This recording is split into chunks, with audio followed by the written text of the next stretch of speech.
Proving once again why America is the greatest internet radio country in the world. It's the Mike Sasson Show on the River's Edge at www.riversedgepgh.com, or you are watching us live right now on Facebook Live. Thank you very much to all those wonderful viewers out there in Facebook land. Or you might be listening to us on many of the podcast formats, either iTunes, SoundCloud, or Google Play, or you're listening live on www.riversedgepgh.com or on TuneIn Radio across the planet Earth. Today on the Mike Sasson Show, I'll be talking with about a woman who doubted my ability to eat lasagna, which made me feel bad, but also good at the same time. Also, the fact that middle-aged men especially seem to love stories about Alex's dating. Bar Thoughts and Experiences is about Alex's dating. And also, we're going to be talking with Phil Forrence, great local comedian who's going to be venturing out of the magical city of Pittsburgh. Into the world. He's going to just spread his wings and go out there and fly. And he's had some really cool stories because he's one of the writers for Pitt Tonight, the University of Pittsburgh. It's like their version of like the Tonight Show, only they do it like once every 3 weeks. So you did something similar to that, right, Alex? Where you were like, you like did a morning show. I did a morning show. The very opposite of a Tonight late show. Yes, but you did a morning show that was recorded at like 9 p.m. Oh, yes. So kind of the same in a sense that they did Pitt Tonight. It just wasn't funny. Yeah. Yours was funny, just not intentionally. No, not funny at all. I watched your shows. I remember because I was like, wow, this is a very talented broadcaster. And you were trying to give off the vibe of being like the Katie Couric and very kind of prim and proper, and you were wearing a female business suit, and you were like, yes. Today on, what was the show called? Daybreak. Today on Daybreak.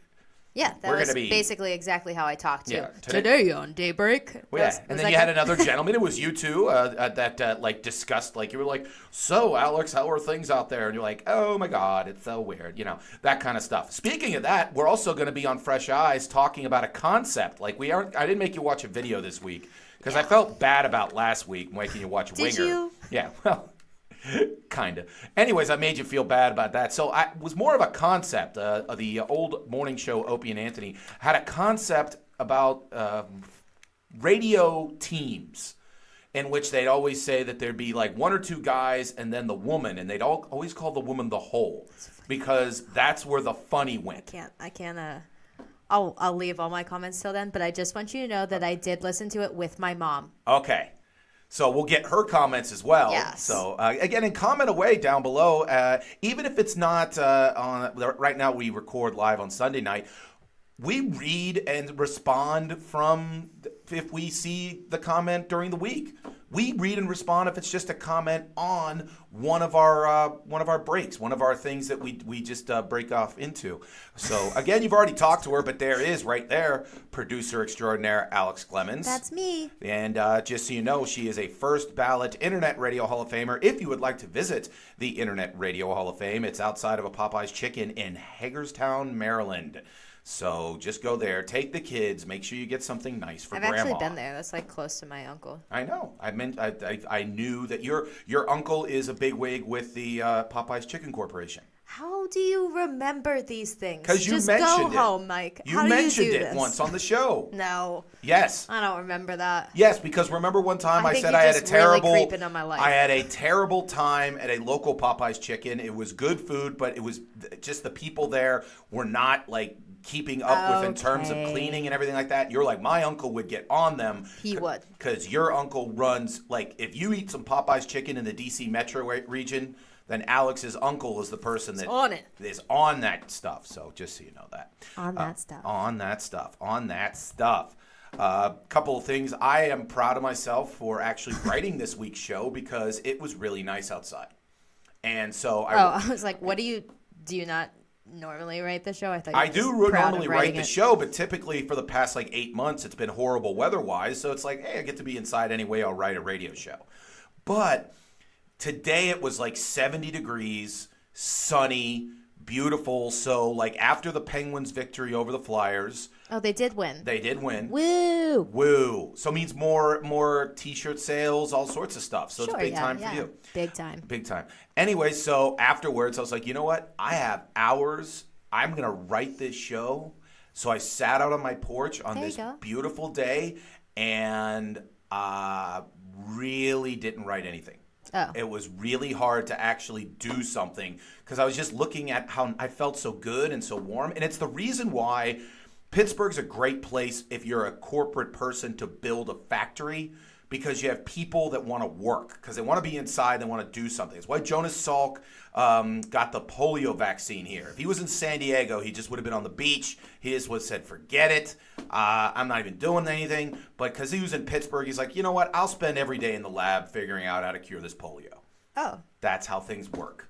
Nice weather equals wonderful life, but not very productive human beings. There's people out there. There's people out there where, oh yeah. Yep, that's one of the things. We actually do have like a window onto the world, like it's the Today Show. Yeah. And so we I could feel see them. famous now. I They're know. like, oh my God, what are those people talking about? Should we listen to them? We should listen to them. You should absolutely listen to us. We're the most just interesting people. Put a little sign up of Yeah. our show.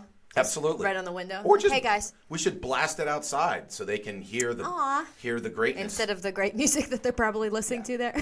Now we are at Mr. Small's Theater, and speaking of that, T-minus what, like 3 weeks until the greatest music festival in the history of music festivals, May 12th. Yeah. The Millvale Music Festival. Me and Alex will be hosting the big time stage here at Mr. Small's Theater from 6 p.m.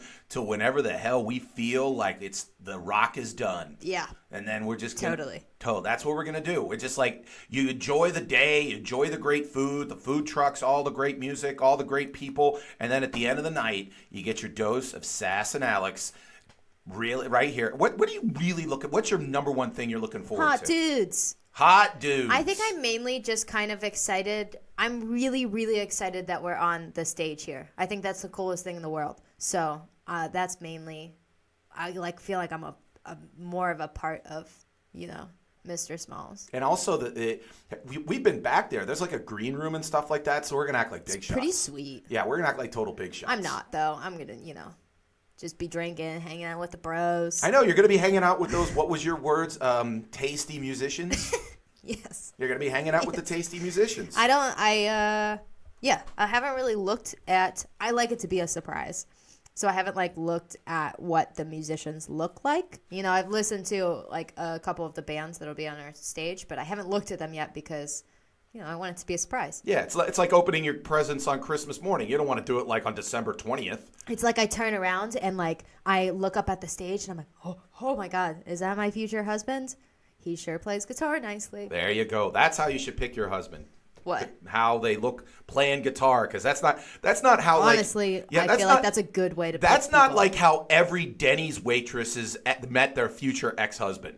Yes, I was at a bar in Blonox, and I saw my buddy, and I was with my girlfriends, and I was getting lit, and then I saw him, and he was playing in a Van Halen cover band, and I just screwed him in the back of my Pinto, and that's how I got my first son. Well, I feel like the Van Halen cover band is probably where they went wrong. Oh. But if it was 1983, it would have been a big time to get the lead singer of Fair Warning. That would have been a good one. Okay, well, maybe my future husband will be there. There you go. Or maybe a bunch of people that I've met on Tinder will also be at the music festival and weirdly creep on me. There you go. Anything that you want to do, you want to listen to the music, you want to drink, you want to eat the great food, or you want to creep on Alex, May 12th, 6 p.m. to 12 p.m., we will be here at Mr. Smalls, but the festival goes on all day. And there is some really good food. We got some delicious food last time. Absolutely. What did we even get?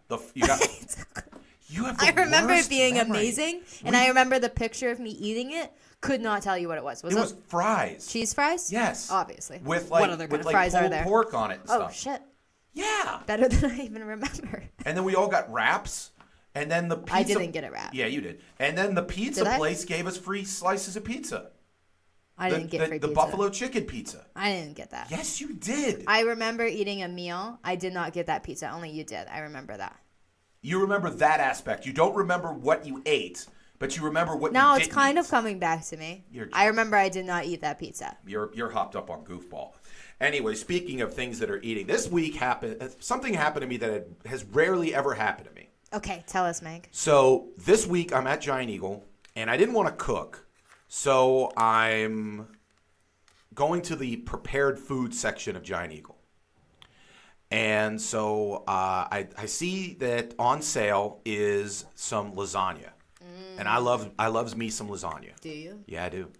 And so I go up to the lady and be like, I'd like 2 pieces of lasagna. And she looks at me and she goes, "Oh, those are some big pieces of lasagna. You sure you can handle that?" How do you know? How did she just assume that you're a lonely person and like have no one to eat this lasagna with? I think well, first off, I didn't, and so You just came up like that. she absolutely she got me a bullseye on that one. But the other thing was that got me is I go, yeah, I'll eat the 2, and then she just sits there and goes, "Well, you want maybe the smaller piece because this is a big piece."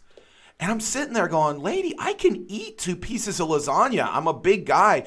Even if you couldn't, why does she care? Because she's like the world's mom. She has to make sure that like I'm not like overindulging myself. But the thing that got me is I was actually later on viewed it as, you know what? Maybe I've lost, because I've been fighting weight loss my entire life. Maybe I've gotten to the point to where people don't assume that I can like down like 5 pizzas in one sitting. So I felt good about that. Or maybe she's just watching out for you. Or maybe she just feels like, yeah. Like, Mike, I don't want you to go back down that road. Mm-hmm. Maybe you shouldn't eat these 2 pieces of lasagna. She's just looking out for you. Maybe she knows you from before, and she's like, that guy used to be a little bit larger. Yeah, that guy used to be a lot larger. I don't want him to be back there. Yeah. I don't want him to go down there again. So I eventually did eat the 2 pieces of lasagna. But more of the story. Yeah, moral of the story is don't doubt my eating ability, because even though I'm not in my prime anymore, I'm still up there. I'm still pretty good. I remember that is how you define your prime? Yeah. It's if you're able to eat 2 pieces of lasagna or not. Back in my prime, I would have eaten an entire like sheet of lasagna. Like that would have been like my base as I am waiting for my pizza to come. Today I made 2 pieces of meat and made 4 meals out of it. What kind of meat? I made a piece of chicken and a piece of salmon. Oh, well, that's like one of the great Nick's. What's his the guy from Parks and Rec, the guy with the beard, Swanson or whatever. Yeah, Ron Swanson. Ron Swanson. He would always. He had a nice joke where he sits there and goes, "Fish is for sport only. Fish meat is practically a vegetable." So I think you had chicken and then a vegetable. Yeah, but I split it into 4 different meals. Because you're small portion. Because do you pre-meat? Little human. Do you pre-thing your meals? Do you do the Tupperware and you put them all that kind of stuff together? I do now because I'm lazy. Oh, it's like you are being proactively lazy by doing that. There are some people that I know that do the whole and it's for they pre-do their meals and then they just they have but they're like weightlifters and they have like 15 meals a day and they figure out how much carbs and protein and all that kind of stuff. Yeah, I got one good meal, and then I find garbage and things to eat. There you go. Otherwise, all right. What is your favorite garbage? Garbage. I don't know. I just eat the snacks we have at work. Which are usually chips. Okay. I'm not a huge chips guy. I'm not a huge goldfish, not a huge chips. Huge peanut M&Ms. Oh. Like peanut M&Ms. Yeah, I don't like sugar. You don't like sugar? Well, I mean, I like sugar, but I don't really eat sugar. I don't crave it. You should maybe eat some rather more sugar. have a nice bag of chips. Steak.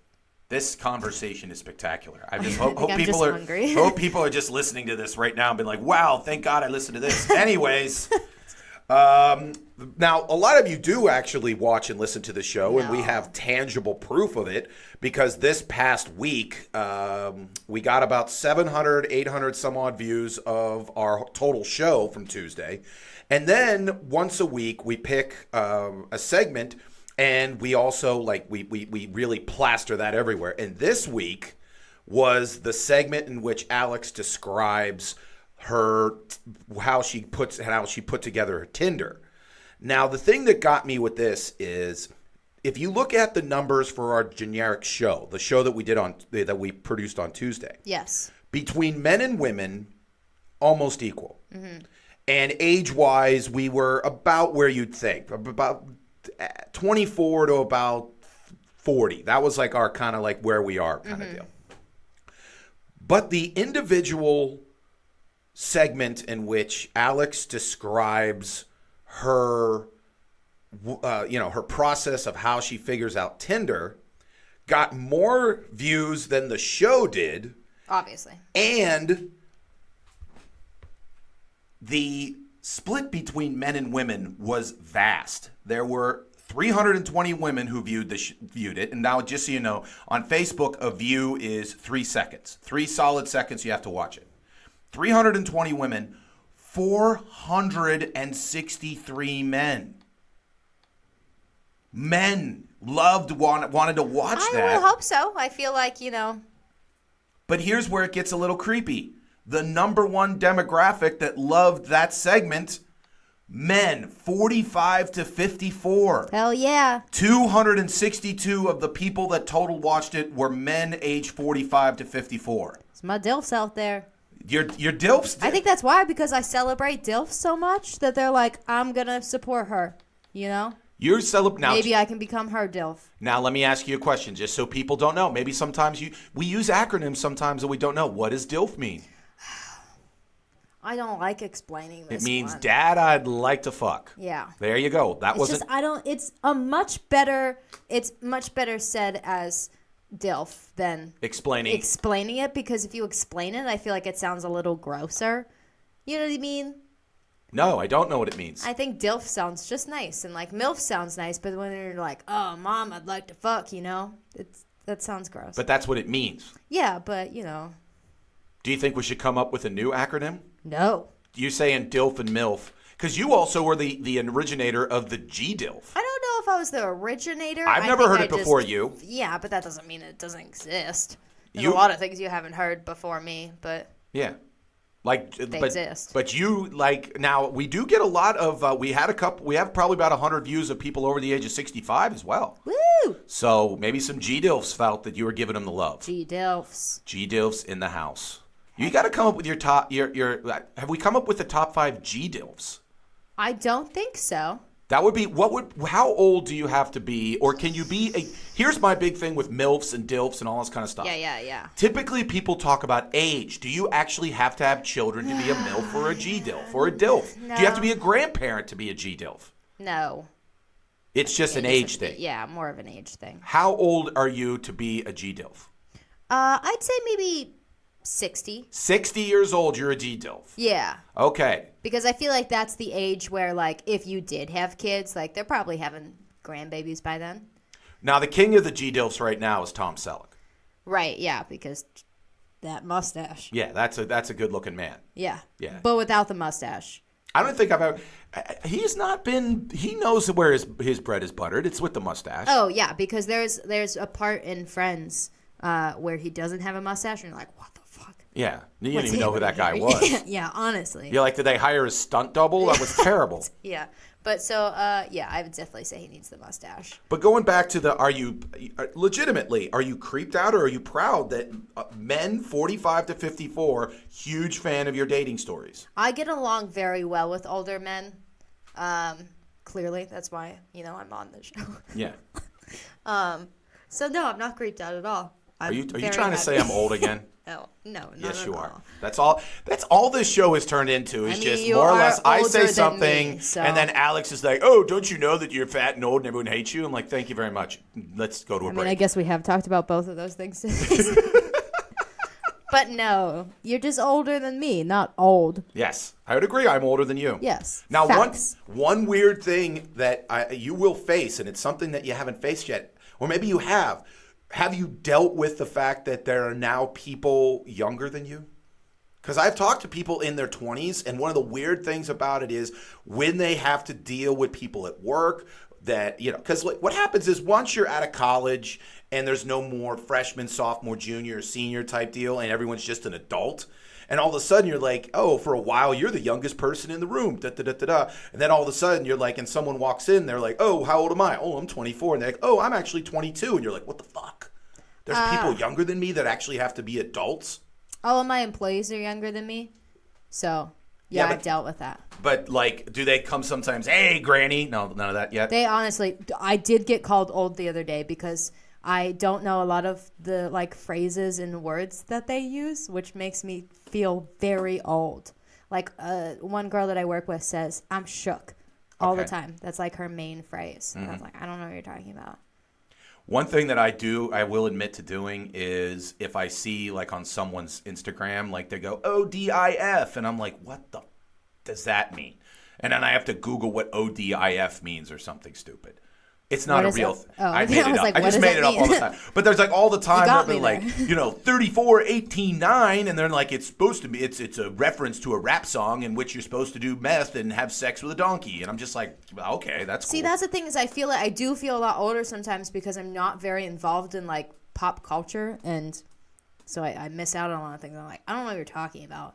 It's like I do my part sometimes, like I'm on Instagram for hours, but I don't know much about celebrities or things that are happening in now.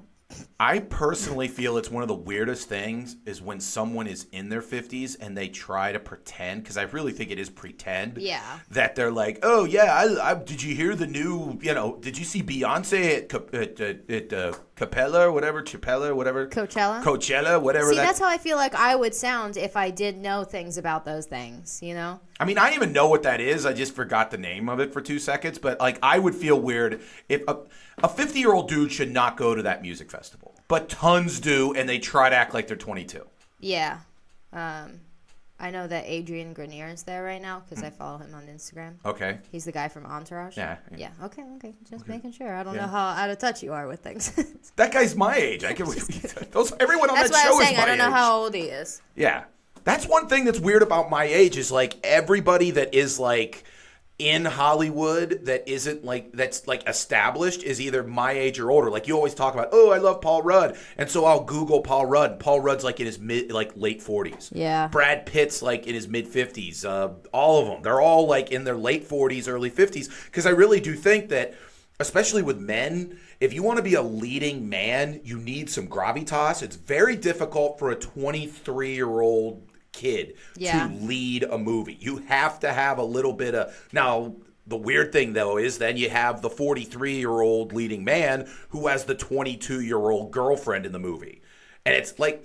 It is weird. Like, I remember... The one that really shook me was I was in the theater and I was watching Silver Linings Playbook. Oh, I love that movie. It is a great movie, and Jennifer Lawrence has the most spectacular body in the history of the world in that movie. She is just in that movie. But because she was a dancer and she was just it was just awesome. But even then, I knew that at the time she was only 21 years old. Yeah. But in the movie, she was playing someone that had been divorced and her husband and this, and she was that I read later, the role was written for a woman that was supposed to be in her early 30s. Yeah. And Bradley Cooper is my age. He's like in his early 40s.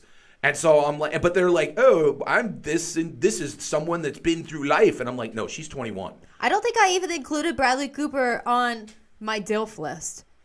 And I'm very sad about that. He would clearly be a DILF. I think he actually has children. Does he? Aw, they must be adorable. They must be adorable. Would you see the pictures of, there was an Instagram photo of John Stamos with his kid resting on his... I know. Don't even mind. That's too much. I'm literally going to send it to you, and you're going to be crying in melt in an alley. Just be like, "Why is everything so beautiful?" Yeah. Anyways, honestly, though. There you go. So that's what you got to do. Just so you know, older dudes, you got a definite chance with Alex over there. But only if you're pretty. Yeah, only if you got to be John Stamos. Because I have had a lot of. So, you know what? These correlated, and I didn't really put 2 and 2 together until now. In the past week, I have gotten a lot of Facebook friend requests from older men. Yeah, that's probably what's happened, dude. And now that I'm thinking about it, like a lot of the people had like mutual friends with people who probably watched the show. So, yeah. That's how it works. You sit there and say, I like older guys. Every older guy's like I like specific older men. So, yeah, if you look like a movie star and you're in your 40s, you got a chance. I mean, you don't have to look like a movie star, you just gotta, I don't know, have some features. Like A chiseled jaw. I don't Okay, know. well then you look like a movie star. You can't Beard. like have a chiseled jaw. I'm sorry, but real people have chiseled jaws. That's a ridiculous thing to say. Okay, right? all right, so if you're like a great-looking attorney downtown, then yeah, you got a chance. Anyways, speaking of that, next we have Bar Thoughts and Experiences with Alex. Well, Alex will explain her dating because she's on the prowl, guys. If you see her out there, she's here she comes. She's a man-eater. Okay. There you go. Yeah. Let's maybe tone it down a little so I don't have 50 older men requesting me on Facebook. Welcome to.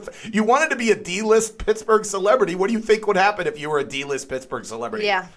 The best things, obviously. Yeah, you don't want the bad things that would come with it. Yeah. You wouldn't want to go to like that opening of that Giant Eagle and Robinson and all of a sudden like. Why would I be there in the first place? Because that's what D-level Pittsburgh celebrities do. They go to like Sheetz and Breezewood and they sit there and then, like you can meet Alex Clemens at the Sheetz in New Kensington, and then you're like, hey, it's Alex, and it's a bunch of guys in old starter jackets wanting to, because you say on the radio all the time that hey, I love older dudes, and so maybe one proposes to me. there you go, and then you have all the MTOs you want. It's Bar Thoughts and Experiences. It's coming up next, and Phil Forrence is in the green room right now. We're going to be talking to him in a little bit. He's been meeting some famous people, and he's been on Pitt Tonight. He writes for Pitt Tonight, and he's a tremendous comic and a hell of a human being. He'll be on next. You're listening to The River's Edge at www.riversedgepgh.com. We'll be right back. Brian Crawford letting you know that Kevin Slogic, my State Farm agent in Allison Park, is here to help life go right and reminds you that you're listening to the River's Edge Radio Network. Come on, go! It's green! Come on! Go!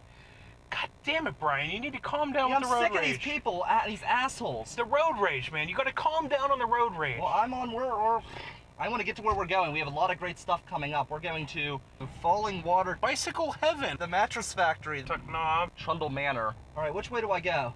Which way do I go? Come on, right, come on. right. Too late now. Right, come on. Well, too late now. I gotta keep going. I'm not gonna sit here like some asshole. Oh, come on, man. All right, you're listening to the Culture Cruise. You can find us at riversedgepgh.com. Your local Pittsburgh area museum podcast. Yes, riversedgepgh.com, and come take a ride with us. You are listening to The River's Edge at www.riversedgepgh.com, where you get the best local music and the best talk, including The Mike Sasson Show. My name is Mike Sasson. You could be listening to it on that River's Edge or on TuneIn Radio or on SoundCloud, Google Play, or iTunes, or you could be watching us on Facebook Live, or you could be just listening through the walls here in Millvale, Pennsylvania. Because there are people outside enjoying music and great talk. And again, May 12th, 6 p.m. here at Mr. Small's Theater, we will be hosting our segment of the Millvale Music Festival. It was one of the greatest moments in the history of life, so you'll be enjoying it. And I hope Phil Forrence finds a way to get in here, because it's an interesting, I hope he found, because he was asking me a lot of questions on the internet where this place was, so I hope he finds his way in here. Someone else who I hope finds their way to love. And that is Alex, because it's another Bar Thoughts and Experiences. Older gentlemen, listen, this is how you can maybe win the heart of Alex Clemens. Play your song. Maybe y'all can relate. My style's dope anyway, then just slice it. By the way, Alex, the fact that older dudes are messaging you because of this show, it gives me such a just joy. They're I heard you like beards and Well, okay, they're sitting there going, this is a woman that is good looking, loves tacos and beer, and they're sitting there going, I have found the perfect woman. So just embrace it. what everyone feels, and they're like, Alex, I love you, and I'm like, I don't have feelings. Sorry. You don't have feelings in general. Yeah. All you know is hungry and spicy tacos. Those are the. I feel like those are pretty much the same thing. Yeah. I don't know. Who knows? Anyways, Alex, Bar Thoughts and Experiences. It's where Alex gets drunk and then writes down her thoughts. It's a beautiful thing. Alex, what was this week's Bar Thoughts and Experience? So I went on my first date last week, Mike. I figured I had to since we started this whole thing. You didn't have to. I should probably start going on dates so I'm not But a date, because that's one thing. A date. People your age, they have like whole stories. You guys don't like dates. You guys just like to just hook up and then never talk to each other again. Yeah, typically. Yes. But, I'm trying to meet some new people, trying to make some new acquaintances. Is this purely from Tinder? Yes, this was from Tinder. So you'd never met this person before? Never met this. Well, am I giving up the end of the story? No. I'll tell you the beginning of the story. Okay, start from the beginning. Okay, so we matched on Tinder. I hope that he watches this at some point. Okay. We matched on Tinder, and we were, like, talking, and he asked where I worked, and he was like, oh, I also work downtown. And he was like, do you ever go to the Starbucks at the Omni William Penn Hotel? I was like, yeah, actually, I go there every Friday. And he was like, I knew it. Like, I'm almost positive that I saw you 2 months ago, like bluish gray hair. And I was like, mm-hmm. And so he remembered me from that and then brought it up to me, obviously. I told my mom that. She was like, that's what you get for having weird colored hair. Okay, but that's what you want. You want to be memorable. You want to be that guy. You want to be that woman that walks down the street. You just walk down the street and you go, there goes that girl that everyone remembers. I'm turning your life into a 70s Is that sitcom. a song? No. Oh, okay. I just thought maybe you had a real I have song. an amazing musical talent. I can come up with music right on the spot. And it's another skill of mine outside of the ability to eat more than 2 pieces of lasagna. Go ahead. So anyways, at first I was like, because obviously we talk about it all the time. Like, it just amazes me that people have any sort of memory because I don't. But I mean, I guess it is like if you saw a beautiful woman with blue hair at Starbucks, you're like, oh, I like her. Especially since the people that hang out at the Omni William Penn, mostly mutants. What? Some really insanely ugly people. What are you talking about? I'm just kidding. Oh, okay, I was gonna say because it's the opposite of that. Actually, it's just a bunch of old people typically. Have you ever had the brunch there? No. Very, I just very go good. there for coffee and to have meetings sometimes so that I feel important. Very, very good place to have brunch. Okay. I'll do it sometime. There you go. Maybe that'll be my next date with this man. Boom. So anyways, after I got over the fact that like, oh no, it's not creepy. It's just, flattering. Did he mention that he knew you in the messages? Or at the date? Okay. No, in the messages before I met him. All right. So we went to, on Wednesday, we went to banjo night at the Elks Lodge in the North Side. Okay. So tons of old people, like tons of old people. Yeah, but it's like a quirky place. It's like hipstery type deal. It's cute. It's super cute. Super cute. And it was a lot of fun.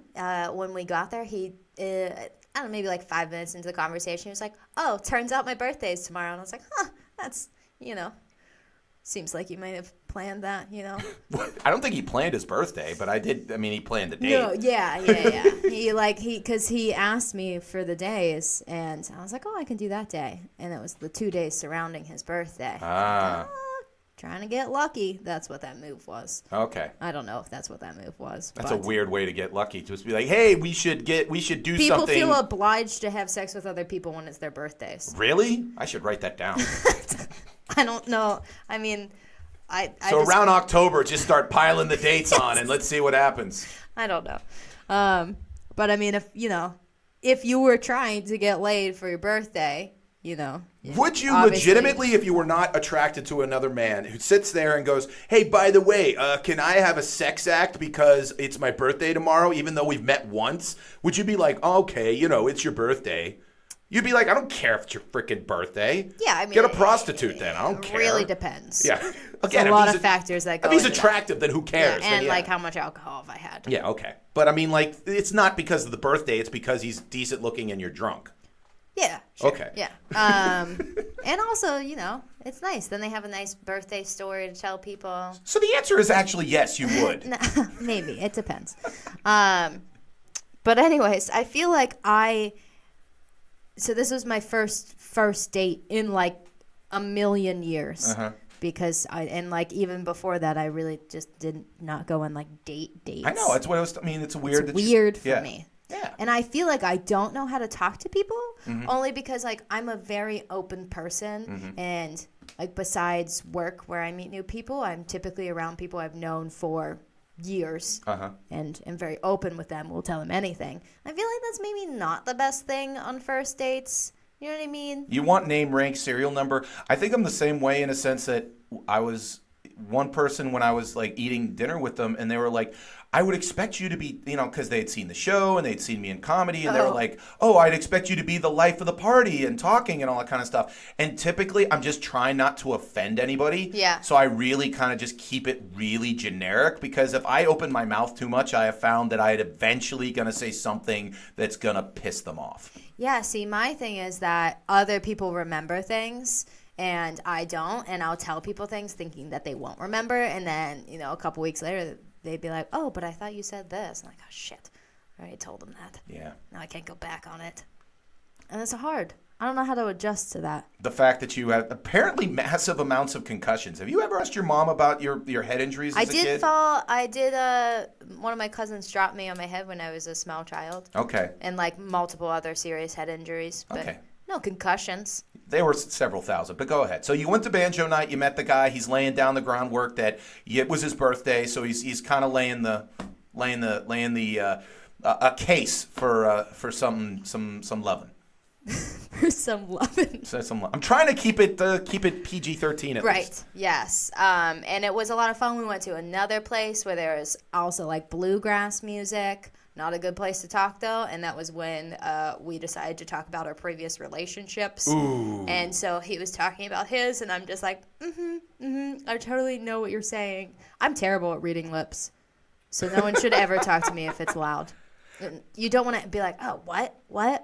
Oh, I hate it. So fucking That's why I don't like clubs and stuff like that, because like someone's screaming into my ear and I really can't hear them, and I'm just like, exactly, yep. Yeah. And I might have just agreed that like this person might think I'm a white nationalist because I just like, yeah, you're right. Yeah, the master race. And I have no idea what they just said. Yeah, good for dancing, not for Yeah. talking. Well, and again, the whole sweat thing. But go ahead. And then we went to go get tacos. Obviously, because why wouldn't you? Yeah. And I was like, let's do a tequila shot. Bad idea. I did not want to do that You tequila have shot. Wait, did you bring up the tequila shot? I brought it up. You're. It's his birthday. Oh, and when we got to the taco place, it was like midnight. So I was like, oh, we gotta celebrate. Let's do tequila shots, And I try and be the fun one. And then afterwards, I'm like, well, why? Also, I spent so much money.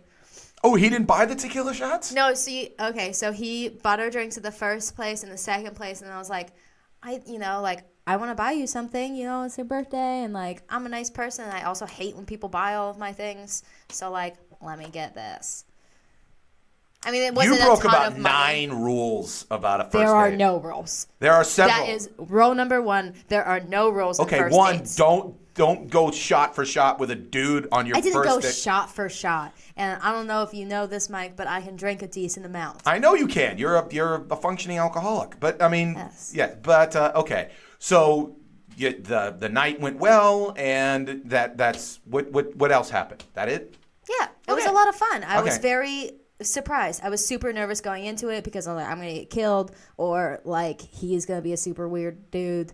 The only weird things was that his voice and his laugh sounded like 2 of my friends. That is weird. Yeah, it was really weird. And I like couldn't figure it out for the longest time, and then I was in the bathroom. I was like, and I had an epiphany while I was peeing. Now let me ask you a question. Yeah. By the way, Epiphany While You're Peeing is an indie band name. Ooh. Is a second date been scheduled? We definitely discussed hanging out again. Hanging out? Yeah, I don't know. We definitely discussed getting together again. I don't know. Dates, that's stupid.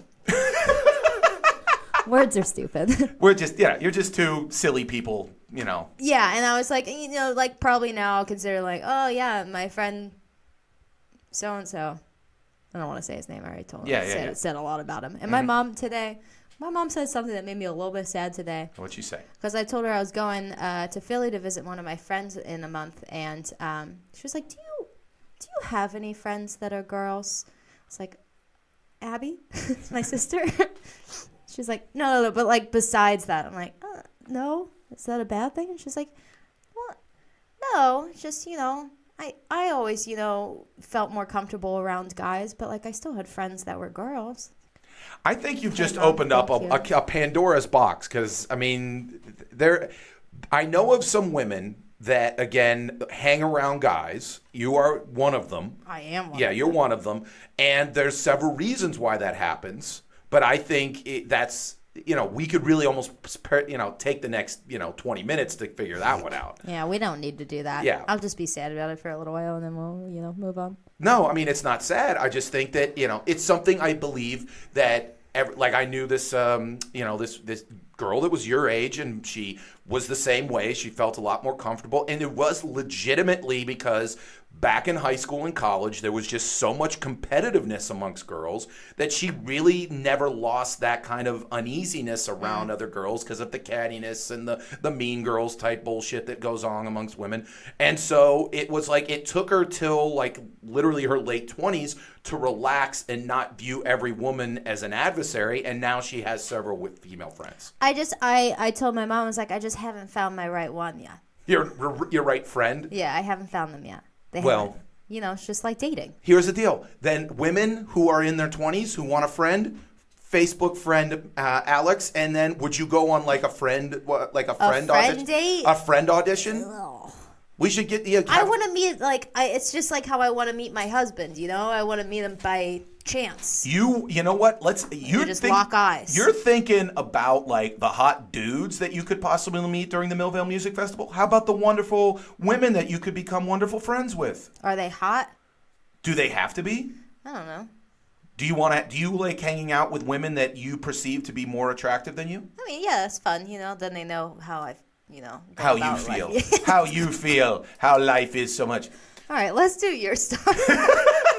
Let's do. I'm done with this.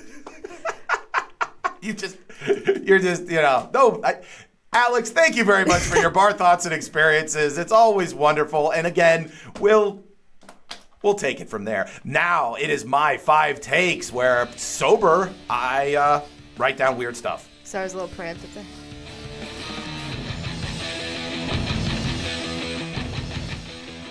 No, seriously, if you're a female and you need a friend, find Alex. Anyways, number one take from this week.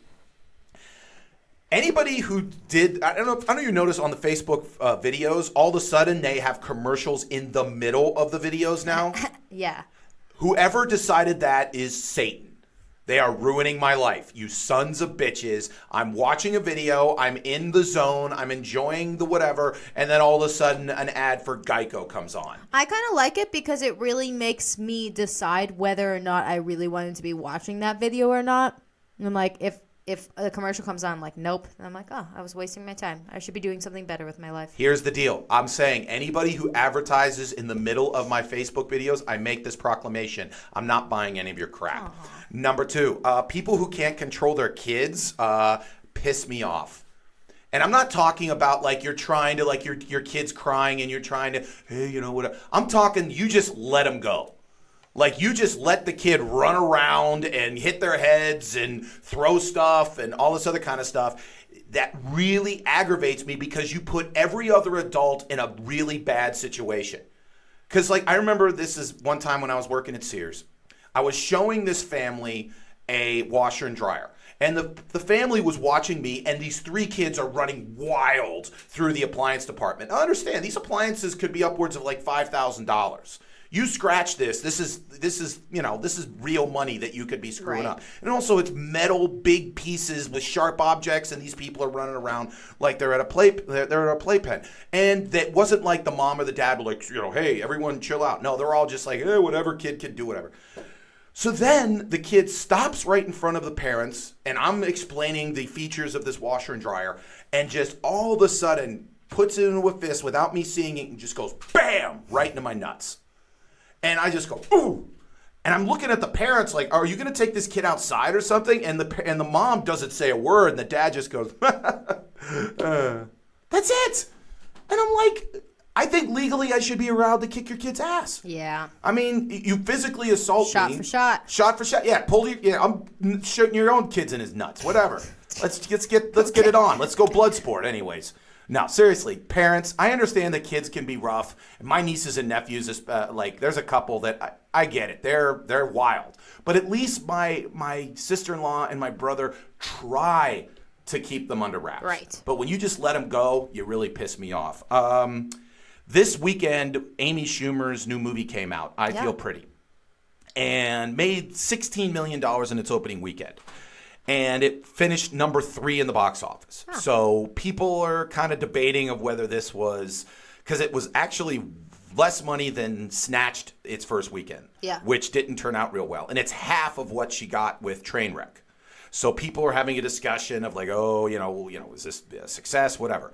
But the thing is if you really go on Twitter, there are some people that because of her political stance are incensed with her. And they're just going after her and saying, she sucks and she's not funny and I hate her.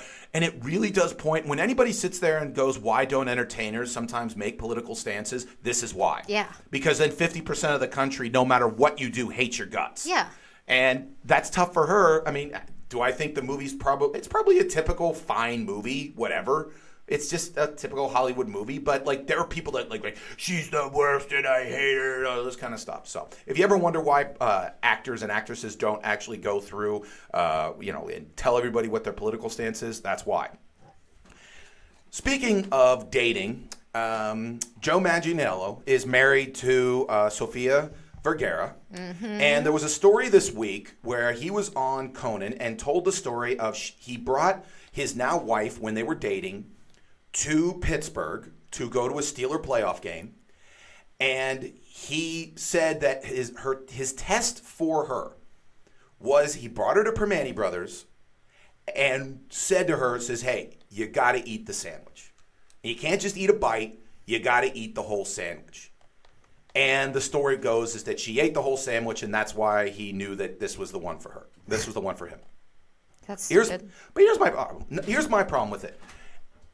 If I love someone, I don't want to necessarily force them to do something they don't want. But I understand the concept that if I bring someone from out of town and I want them to have the Pittsburgh thing, that you want them to, but I don't want them to like barf later on the day if they didn't like it at all.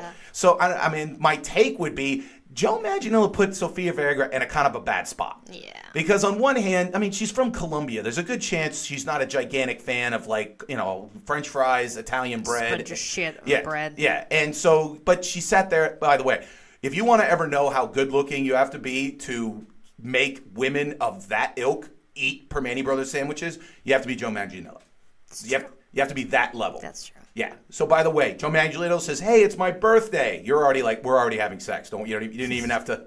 Yeah. Why haven't? What are we doing? Yeah. By the way, again, same age as me. So again, my take is, I get why he did it, but there's a part of me that sits there and says, you know what? If you really loved her, you would have said, you know what? You don't have to eat the sandwich. And then number one, as a lover of the adult films, I always have a little place in my heart for the people that I watched when I was in college or, growing up or whatever like that. And so there was a bit of excitement when Lisa Ann, the famous porno star, announced that she is making a comeback. Hasn't she made like a million comebacks? But like actually. Oh, okay. I thought you were making a pun. I mean, I was, but also, hasn't she though? This is why you don't have female friends. Anyway, but the thing that got me with this is I sat there and I thought, you know what? If a woman that is in her mid-40s decides to come back and make adult films, she's not in a good place. Oh. She probably quit because she didn't want to do it anymore, and now she owes a bunch of taxes. Or maybe she was like, I really miss that. That was a good time in my life. I should do that again. That's what I hope. Yeah. That's what I hope. I hope she's like, you know what? I liked having sex on camera for money. Yeah. That was my dream job, and I can do it again. It doesn't matter how old I am. But there's a part of me that sits there and says that it's more than likely like her mom's sick and she needs money for chemo. Like something really bad happened. Anyways, that's my 5 takes. Coming up next, we have our guest, Phil Forrence. We're going to be interviewing him. He's from Pitt Tonight. He's actually worked with a lot of famous people. Now he gets to work with me, so hopefully he won't be nervous. And then we're going to go over Fresh Eyes, where we talk about the Opie and Anthony concept of the whole, the female part of morning shows that they feel is where the funny goes. It's the Mike Sasson Show. We will be right back on the River's Edge at www.riversedgepgh.com. The Double L Bar, Grant Avenue, Millville, Pennsylvania, reminding you that you're listening to the River's Edge Radio Network. You are listening to The Mike Sasson Show live on Facebook Live or at www.riversedgepgh.com or on TuneIn Radio across the planet Earth or on many of the podcast formats, either SoundCloud, iTunes, or Google Play. Right next to me is one of my favorite comedians. Just so you know, Phil, this is Phil Forrence. That's your introduction. You're on internet. It's internet radio. It's podcasting. It's all sorts of things. Phil, are you nervous? No. Good. Anyways. Even closer? They're even closer. All right, I'm eating it. There you go.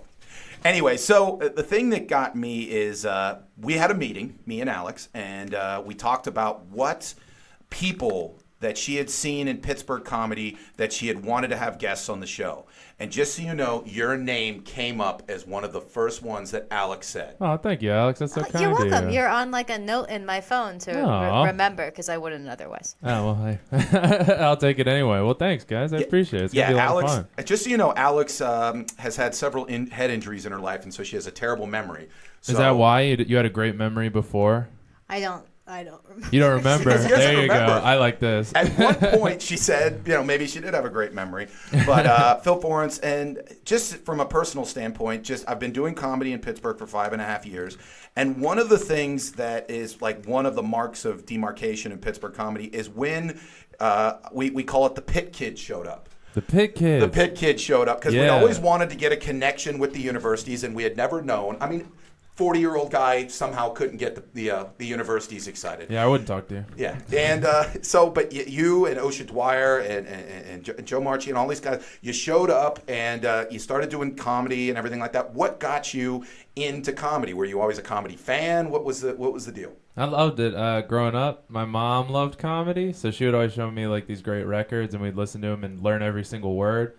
And then if someone funny was like coming over to the house for dinner, she would say, "Oh, you should, like, Hoot is coming over." I'd be like, "Who's Hoot?" He'd be like, "Well, he has a nickname. It's Hoot. It's because he's a hoot." And we'd be like, "What?" And he'd be very funny. So we'd be my mom would like tell us to pay attention to funny people.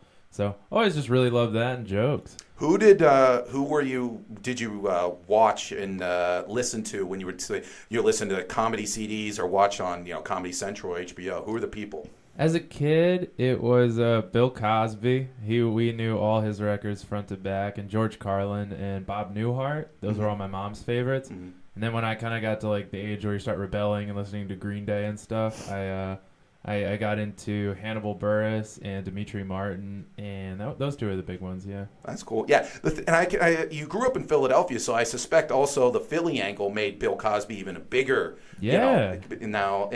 That's one of the sad parts about it is that his impact on stand-up comedy, Bill Cosby, is so tremendous, but now his personal life has kind of made it to where you can't admit that, like, he was an incredible stand-up comic, he was. but a horrible human being. So I guess we're going to treat him like the same as like almost Thomas Jefferson. Wow, the Declaration of Independence, great thing, A+. The whole slaveholding thing, F. Yeah. Great. See, that's the school part, Alex. Yes. The A and the F. Now, one of the cool things is, did you start or help start Pitt Tonight, or what was it's almost a late night talk show that you guys do at Pitt? Did you start that? Was it something you joined? Founding member, but I didn't start it, if that makes sense. So Okay. like there was I'd say a few month period where they were just collecting people that they would use to run the show.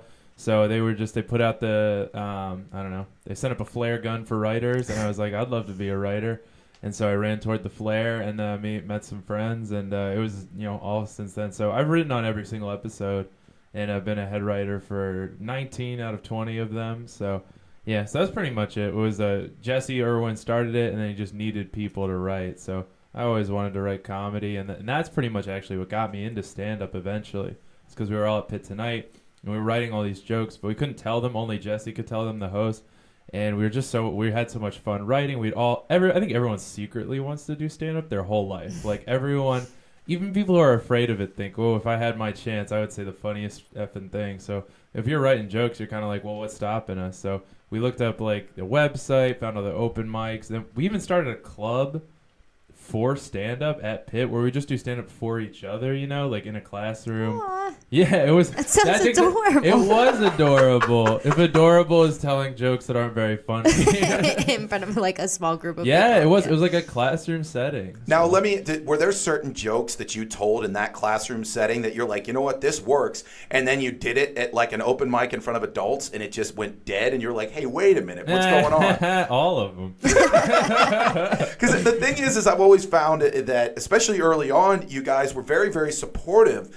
And so I remember you guys coming up to me, even after something that didn't go well, and you're like, hey, Mike, that was really, really great. And I'm like, you need to learn what sucks. that was absolutely horrible. I think when you're a kid, or even now, like you're so idealistic, just politically, like your dreams, college teaches you can do anything. You're in college, so you're already like this dreamer. So all your bits are crazy, right? Mm-hmm. They're ungrounded. They're about, what if Hitler came back and he was a duck? He'd quack like this, and it'd be like crazy, you know? By the way, can I use that? Yeah.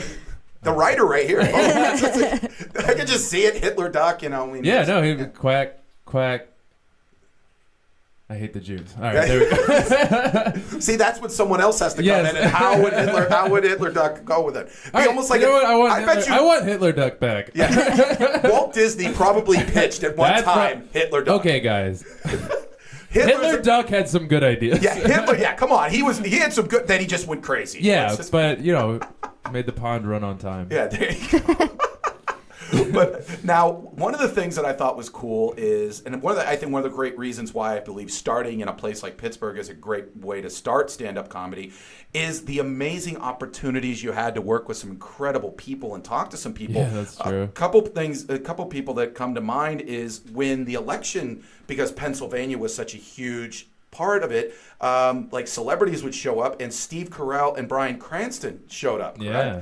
Now, tell the story. You did you wrote a bit for them to do. Or yeah. What happened there? We were writing for the day of show. Tense time, because if you ever write a show that doesn't go, it's like once every month. You write the whole show over a month, and day of you go, oh crap, this is terrible, and you scrap all of it and rewrite the show in a day because you're just not feeling it. So we're in the middle of that. All the writers are huddled in a room. We're all just like, this stinks, you know, Hitler duck, no, you know, all that sort of thing. Like, it can't go. And we're all sitting there, and someone bursts through the room. It's our now our executive producer Annabelle, but she was just a producer at that point, and she said, Bryan Cranston is here. He wants to do a segment with us. And you know, we have a football player on. The guy from Breaking Bad and Malcolm in the Middle, by the way, wants us to write for him. Yes, exactly. No, we were floored, and so we dropped everything. We were writing the show that day, so we now had to drop the show and be like, this is like the best thing we've ever done. And so we were just pitching bits. And normally in the writer's room, you're nice. So if someone pitches an idea, maybe it's okay, it's bad. You're like, oh, yeah, well, we could do that eventually. You know, we'll put it in the drive, and if we'll come back to it. This time people would be like, what if this happened? We'd be like, shut up. Only good ideas. So we're going around just trying to think of because we only have like 40 minutes to write it, and then we have to go out and do it. And there were two we came up with. One, I won't explain them. They're on Facebook. You can link them or something. But they're on Pitt Tonight's Facebook. They're not that hard to find. But Bryan Cranston, they're on YouTube. Bryan Cranston, Pitt Tonight. And then we get there, and there's just this rally. We don't think we're actually going to talk to him. It's like, you know, a publicist said he would do a segment with us. I don't know. Celebrities sometimes aren't cool. And then Steve Carell and Bryan Cranston do a whole speech for Hillary supporters. And we're in the back just like hoping, holding our cameras, hoping. They haven't talked to us at all yet. They haven't read anything. They do this speech. It's funny. It's whatever. And then as they're leaving, and we're like, oh no, we're not going to get our chance. And someone stops them and says, will you do this thing with Pitt Tonight? So they say yes.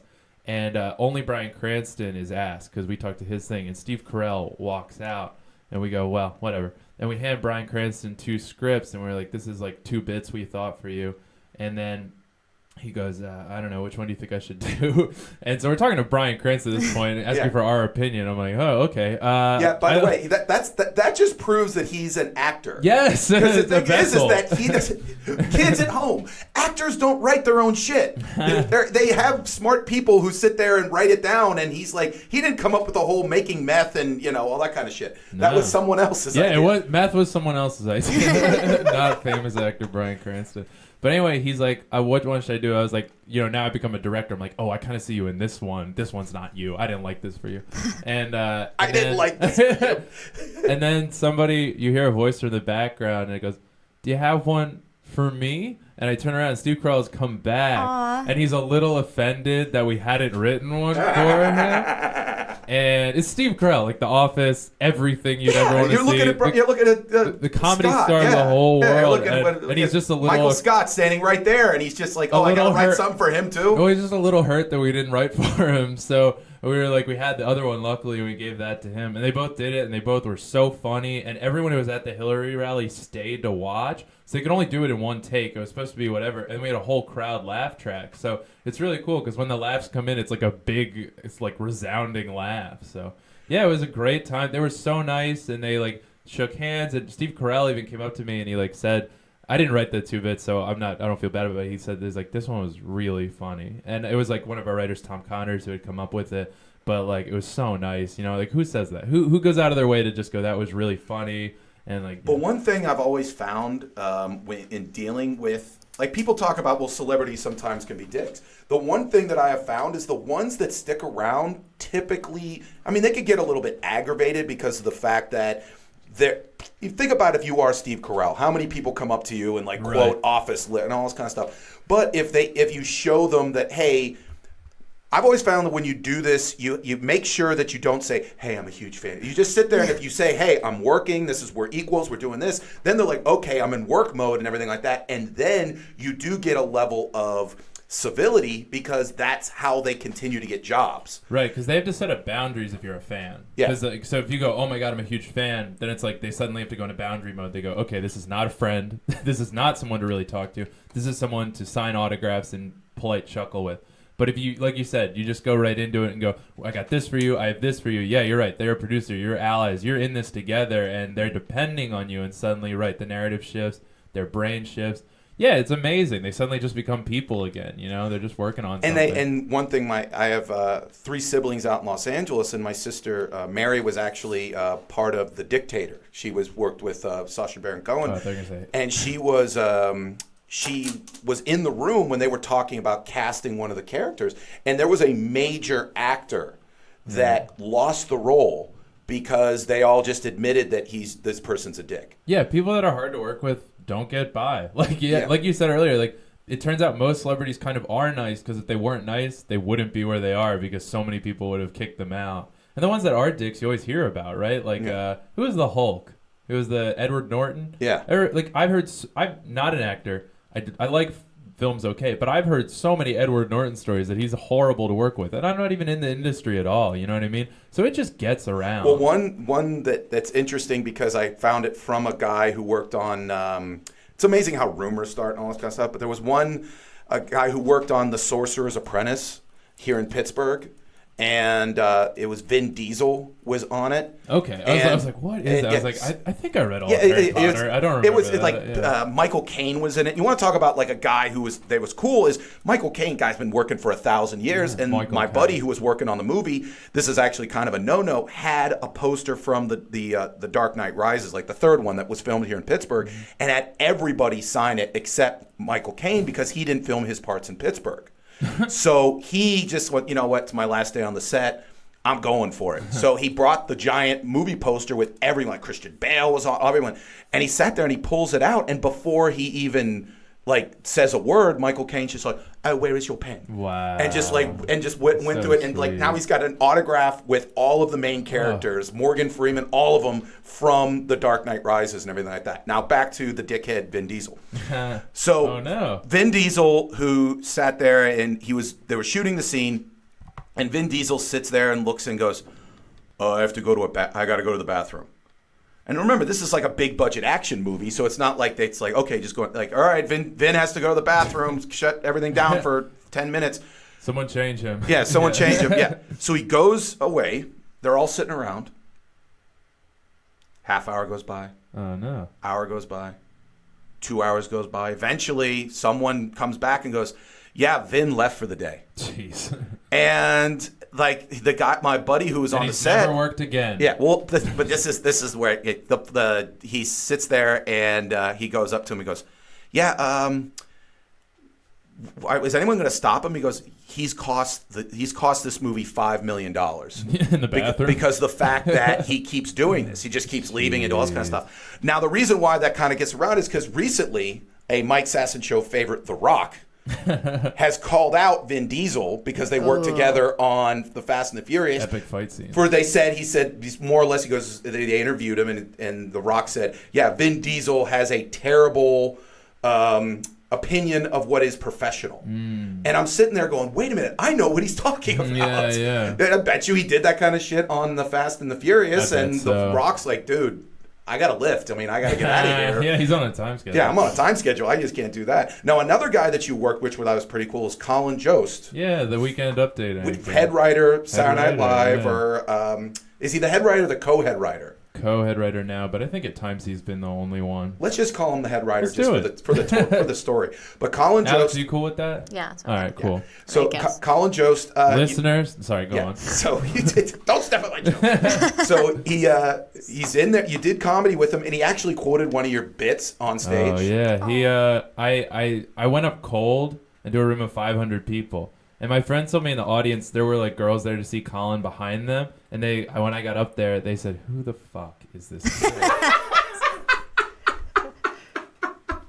And of course, welcome to comedy, people. right? Yeah. So I get up there, and I wrote some bits about like the show, like 4 minutes of just like stuff that I called them like announcements. I was like, I have a few announcements to do before we go into the show. So I pretended like they were just like, but they were just jokes. And so that went really well. And then I did 15 to 20 minutes of my act, and I had the best set of my life. I was, you're just in the pocket. You're hitting everything. All your punches are working. Your asides are working. You're nuanced. You're not just delivering your jokes. You're kind of in them.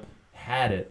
And I got off stage, and I knew I had crushed it. And I got off, and Colin goes up there, and I was supposed to meet Colin Jost, but he was late. Like he got caught in traffic. So I didn't get to meet him before the show. So I had to go up, and I was kind of bummed about that, because I wanted to meet him and maybe ask some stuff, but I didn't get to do it. And he goes up on stage, and he does a little bit first, just as an opening line. And then he goes, "Can we give it up for Phil one more time?" And that's a nice thing to do, right? Comics kind of standard. But then he's like, "Man, that was so funny." And then I was like, "Jeez." Did you cry? I was sitting there. I was sitting third row at this point, and then he goes, "That was so funny. You had great punchlines, delivery. That was so amazing."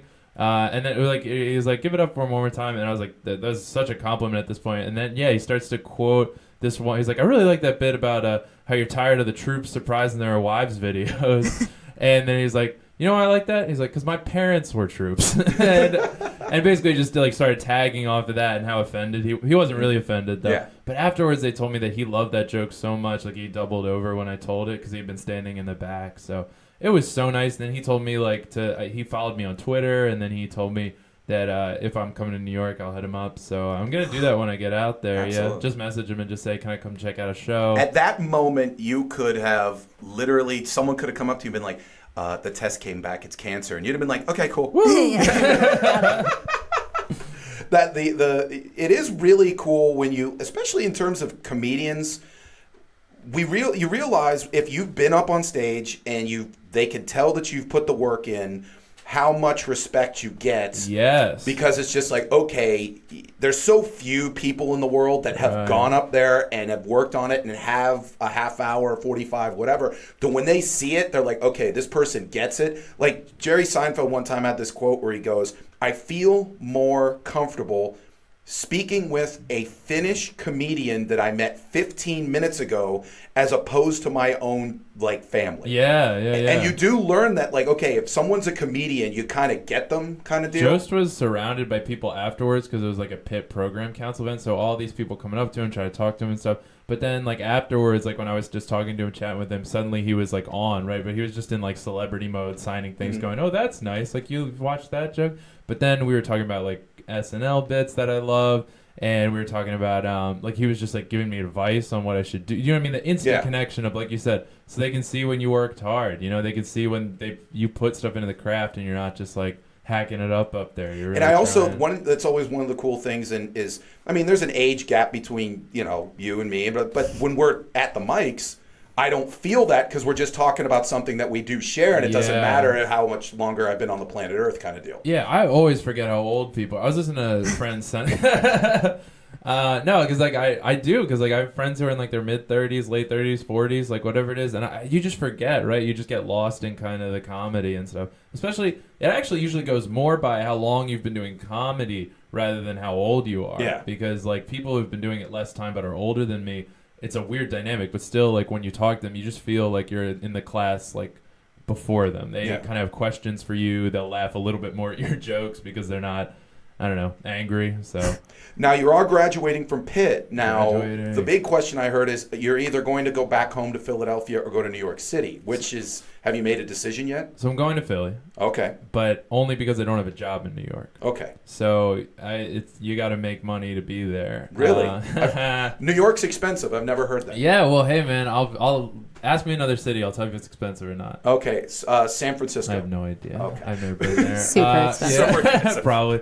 But yeah, New York's expensive, so I'm gonna move back to Philly. But it's not because I like didn't want to go to New York. It's just because I was applying for jobs, and school's hard, man. I do like there's so many assignments and doing comedy at the time and writing and just everything that we do is so much. So when I get done school, I'll be back in Philly, but I'll just be applying to jobs there. So that's the move, really. Now, before we get going with another segment, you said you've been a writer for Pitt Tonight, and obviously you've done stand-up.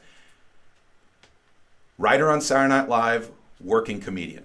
Which one would you want? If the comedy god said you can only have pick one. Writer on SNL. Yeah, because it's steadier. 'Cause, Is like, it? That's well, you get to be in one city. How about that? Yeah. Because like if I want to have a family or if I want to just see people, like I've heard the life of a road comic is terrible and it's so hard. See, I don't think it is. I think it's from compared to. See, I've had real jobs, so like. Okay, compared to selling Sears appliances, Right. I don't think that, oh, no, I have to be in Tulsa and tell jokes for an hour on That's Thursday. true.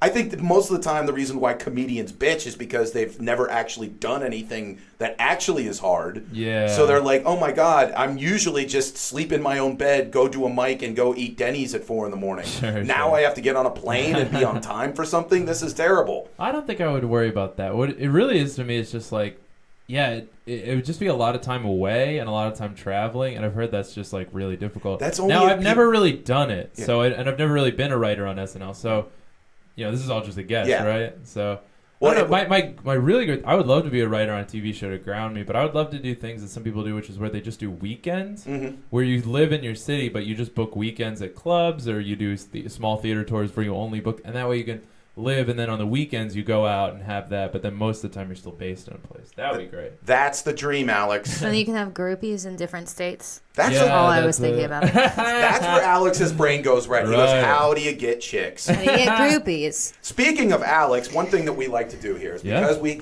we're different in terms of age. I ask All right. Alex to watch or listen to a piece of music or movies or Okay. something from a previous generation. We call it Fresh Eyes, but it has a theme song. Alex, play the theme song.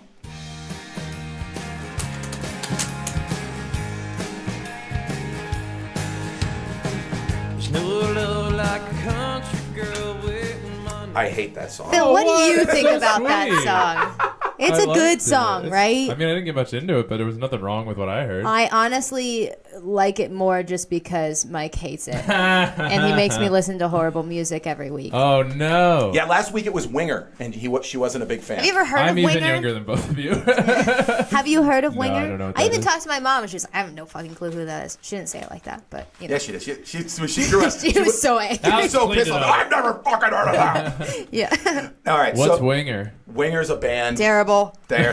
Just don't worry Yeah, about it. don't. They wrote a Alright. song called 17. Wait, you ask Alex to listen to music, and you call the segment "Fresh Eyes"? Well, sometimes It's mostly fresh music ears. videos. Well, music videos. Oh, okay, cool. All right. Different. Because fresh ears, I don't know what people would get it. That's true. It sounds weird too, Yeah. like we're eating ears or something like that. Yeah, I guess eyes could be Yeah. the same thing. But Fresh yeah. ears. Fresh ears, or just fresh. Fresh. Yeah, like No. the Cool in the Gang song. I don't think it would go very well with Cool in the Gang, like a Winger offshoot. Cool in the Gang. You ever heard Celebration? Yeah, I know. Okay. I wouldn't be able to know See, that. the writer. There you go. All right, so this week, you're out of Philadelphia. You remember Opie and Anthony? Yeah, I know. I actually just got into them recently, but I didn't really listen to them. All right, so Opie and Anthony was a morning show that was pretty much national, but mostly very famous in kind of the Northeast, Boston. I remember when I was at the University of Connecticut, they were just starting in Boston at WAAF, and they kind of grew out there. Now, if you ever go online, they have some amazing clips of them with the comedians roundtable. Yeah, it where was they'd have like Patrice and Patrice like, O'Neill and Louis C.K. and Nick DiPaolo and all these guys just riffing on and ripping each other to shreds. Now, one thing that they did have is they never had a female co-host. Their co-host was Jim Norton. Right. Now, the reason why they say that is because their biggest problem with radio is that they felt that if program directors wanted to put a woman on the show to quote unquote be their voice of reason, Right. to ground them. And so they would call any female on any of these morning shows the hole. Jeez. Because they sat there and says that's where the funny goes. God damn. And so this week what I had is I had mentioned to Alex, I think one of the reasons why this show is special is because actually if you listen to the show, the They seem wild like happy one, guys. No, go on. I would say we're very, Jeez. we're very. Hey, This show girl. is very special in my opinion because Alex is not the voice of reason. She is Right. the one who does most of the drinking and most of the sex. So she's actually kind of the wild one in this group, and I'm the one that goes, guys. And so, You're where the Are funny you? goes. yeah, but Can we call you a radio hole? yeah, I'm just. I think it's just because it's close to whore. I think that's why they came up with. I think it might have that. been also a vagina reference as well. Yeah. okay. But so I Guys had have holes too. Yeah, That's true. that is true. They just Facts. have, yeah, they have holes. Everyone has holes. Yeah, That's a okay. T-shirt. That's like a thing that we could go together. Everyone has holes. All right, I'll buy it. There you go. You'll buy the T-shirt. Anyway, so Alex, you listened to a couple segments where they describe the hole. Now, was I wrong? Would that be how you describe the concept of the quote unquote the hole? Yeah, I think you described it pretty well. Now, in your mind, as someone who is in broadcasting and is and you're on a comedic show, did you see their point, or do you think that they were just being sexist, misogynist assholes? I really think that they did not portray it very well, and it made them because going into it, I didn't know why. Obviously, you were showing it to me, and then I kind of picked it up. I'm like, oh, okay, he's showing it to me because there's all these women that are on morning radio shows that are just the voice of reason, and that's why they're there, and there's no other reason for them being there. But they just said it horribly, like in the meanest way possible. And also the clip, they were terrible. Like them as hosts, most of it in the beginning, they're talking to Louis C.K. and most of it in the beginning, you can't understand anything that they're saying. They're just talking over each other and then bringing up like a lot of inside jokes, which I guess if you watch the show might be fun, but had no idea what they were talking about. In the first half of the show, me and my mom just looked at each other like, what are we listening to? Now, the point being is that Louis C.K. was being interviewed, and he was talking about doing interviews in other cities in which the female part of the morning show was destroying the jokes. Like, he would do a joke, like he would say, so I was, I'm watching my kids, and I have to take a shit, but I have to keep the door open because I have to watch them. And if not, if I close the door, then I have to have them in the room, and that's not real good to have your daughter have the memory of watching her dad shit. And he said that the host in this city sat there and went, oh, well, the 8-year-old's probably old enough to where you could not have to do that. And he's just like, you're just ruining the joke. And that's why he talked about quote unquote the hole where the guys are supposed to be funny and then the woman sits there and goes, now guys, Right. quit being this blah blah blah blah blah blah. Which is totally understandable. It totally ruins the jokes that he was talking about. But they also brought up the fact that this is what the producers and stuff want. This is what they go for, and this is not what people like, I don't think. But that's what they still go for. And then, then they call those women stupid and unfunny and Right. sad.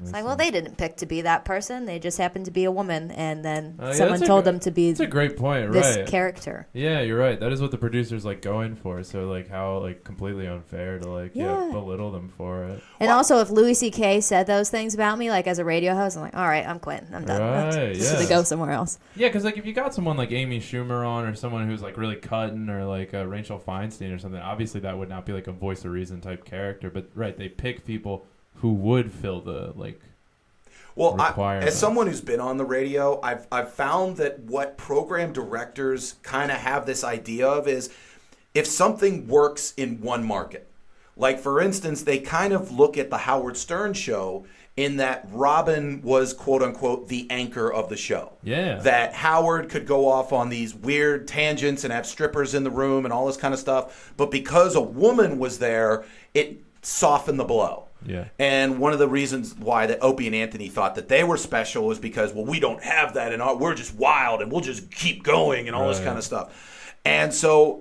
I think you're right. It's not necessarily the woman's fault per se. They're kind of brought in there to do a job and they're just doing it. Right. I just think it's the whole radio industry that has this misogynist attitude that every woman that is on one of these shows has to be the voice of reason. Like the woman can't sit there and talk about her own, sex life or her own drinking or her own whatever, that they have to be like, you know what, when kids, oh my gosh, they're just weird and I don't know. And oh, you guys are just nuts. That kind of stuff. I mean, even though, like, in this little clip, too, like, Louis C.K. keeps saying, I know that there are funny women out there. Like, I'm not saying that they don't exist. But he said that. I'm like, wait, yeah, but you're also, like, not saying that very genuinely. Like, even when you're saying that, I don't believe you. Right, like offhanded. Like yeah. The whole segment just makes you not want to be a woman at all. Yeah.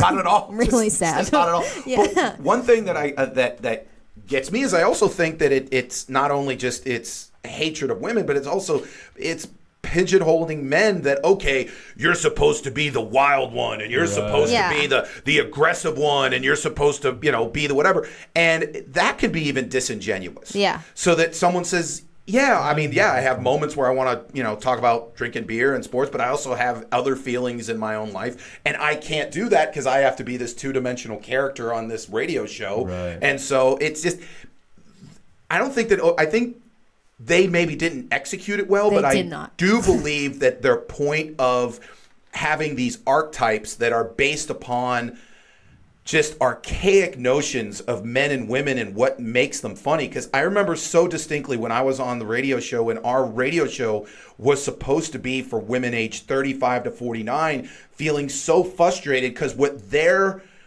opinion of what made women 35 to 49 laugh, I had no connection to. I'm like, because I know women aged 35 to 49. Right. I do stand-up comedy.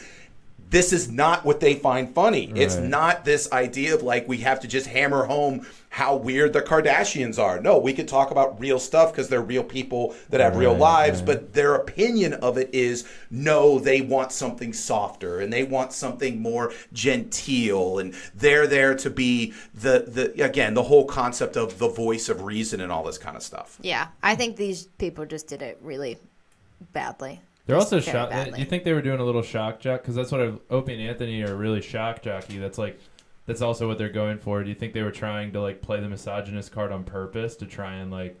If they were, they did it well. Right. Well, no, but like I've listened to them before, and it seems like sometimes they'll say something offensive, and it's almost like a game of chicken. Like who will say the most offensive thing? Do you know what I mean? Like one of them will say something, and everyone will like tense up, and then someone will go off, and then they'll see who can really break this tension more and more. I'm not defending. I'm just saying, like, I think that might have been another motivator. You brought up a concept that really kind of that gets in my head sometimes. That I think a lot of people, like, for instance, Bill O'Reilly on Fox News.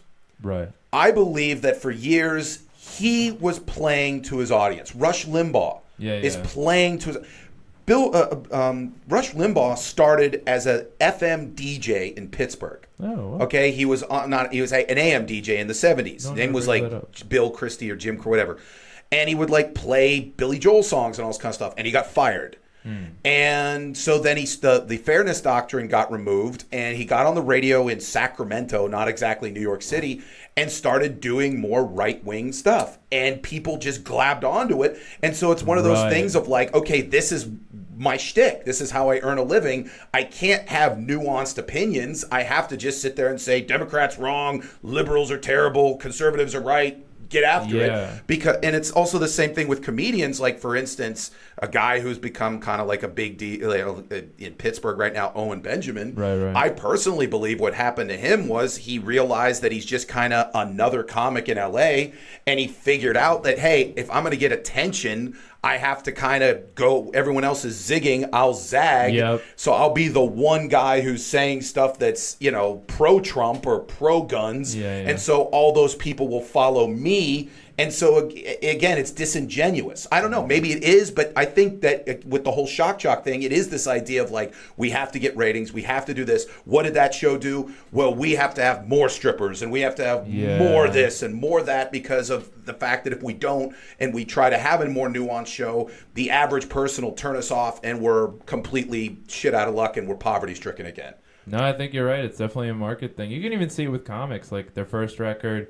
And bands too, like you listen to their first record and they'll love something truly about it. Like I can't think of an exact example, but even Bill Burr, like he's super in his first special, I think Emotionally Unavailable. You listen to it, he's angry, but his political opinions, everything's very even keel. He's very like pro women and pro all this stuff. And as it goes on, he gets more angry and more controversial, because I think what he responded to is people were like, this guy's really angry, and this guy's really like, he's not afraid to talk about kind of offensive things.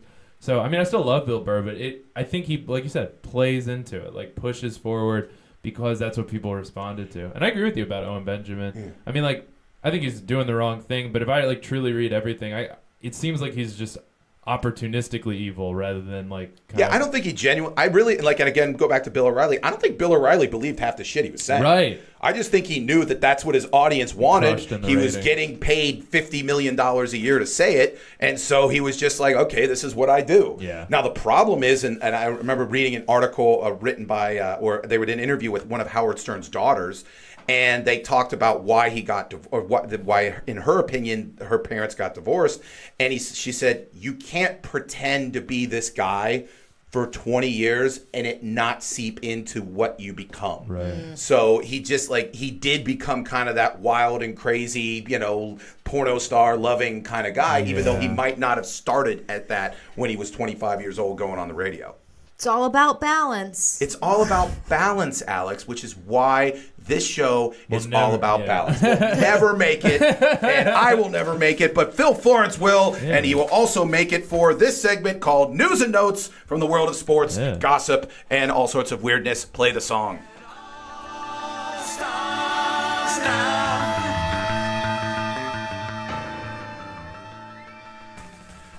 Now, I don't know if you know about this, Alex is on the dating scene, and so she is now on Tinder. And so I saw this article. I've never done Tinder. Never done Tinder. You should do it. I'll help you. Okay. Alex I have a can girlfriend. She might not like it. I think your girlfriend can help you with Tinder. But they had the top Shame if 5. you're out there. Apologize before she does. Oh, she's into it. Okay. Comment if you're I'm not shooting down the idea. She might not like it. Yeah, comment if you're into it.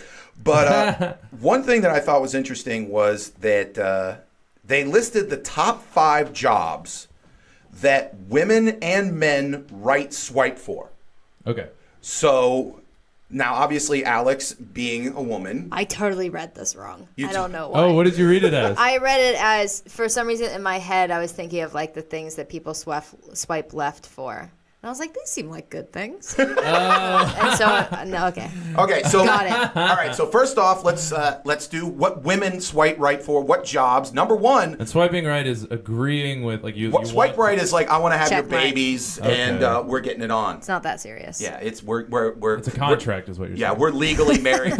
We're legally married in most Latin American countries. That's what my Nice. mom thought, honestly. Not that, but she But thought yeah. like you automatically have to meet that person if you match with It's them. like when you start on Facebook, you're like, I don't know if we're friends. Yeah. And you like don't like request them. Yeah, I remember that. When I was on Facebook the first time, I used I didn't use my real name. Oh, of course. Right? Yeah. Yeah, because I was just like, I don't want people to like know me. I'll make up a name, and then like after like 2 weeks, I'm like, this is stupid. What was your stupid made up Yeah, name? made up name. Miguel Sanchez. No. No. Yeah, because you ever remember in The Simpsons, it was Lionel Hutz was Miguel I Sanchez. didn't remember that. Okay, so if you guys Lionel Hutz, who was the great Phil Hartman, had a pseudonym.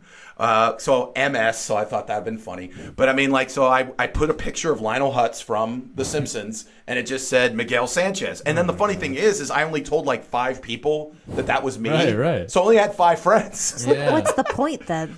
I didn't know it was 2005. I didn't know what the hell was going on. You're It was like an weird, old Alex. person. I know, I am such an old person. Okay, go ahead. Here, the top 5 jobs that women swipe right for. We're going 5 to 1 or 1 to 5. Number 1. Number 1. Oh, hold on. Okay. I'm reading all of these really badly. Because it says the most right swipe jobs for women, but it's like, you Oh, know. I see what you mean. You know? But these are the ones that Okay, women hold like. on. These are the ones that women like. Yes. Got them now. Okay. All right. Number 1, chef, Chef. engineer, Okay. entrepreneur, which is very surprising, marketing, and artist.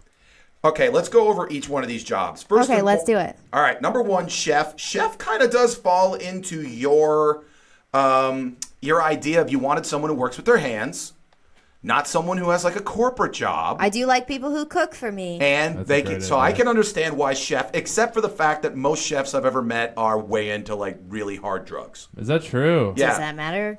Oh. That wasn't one of the like negative criteria. But Depends like, on how hard of drugs. I know a lot of people that have been servers, and they all say that pretty much everyone who serves your food are on drugs. Yeah, I actually Really? had this discussion last week when I worked at Damon's.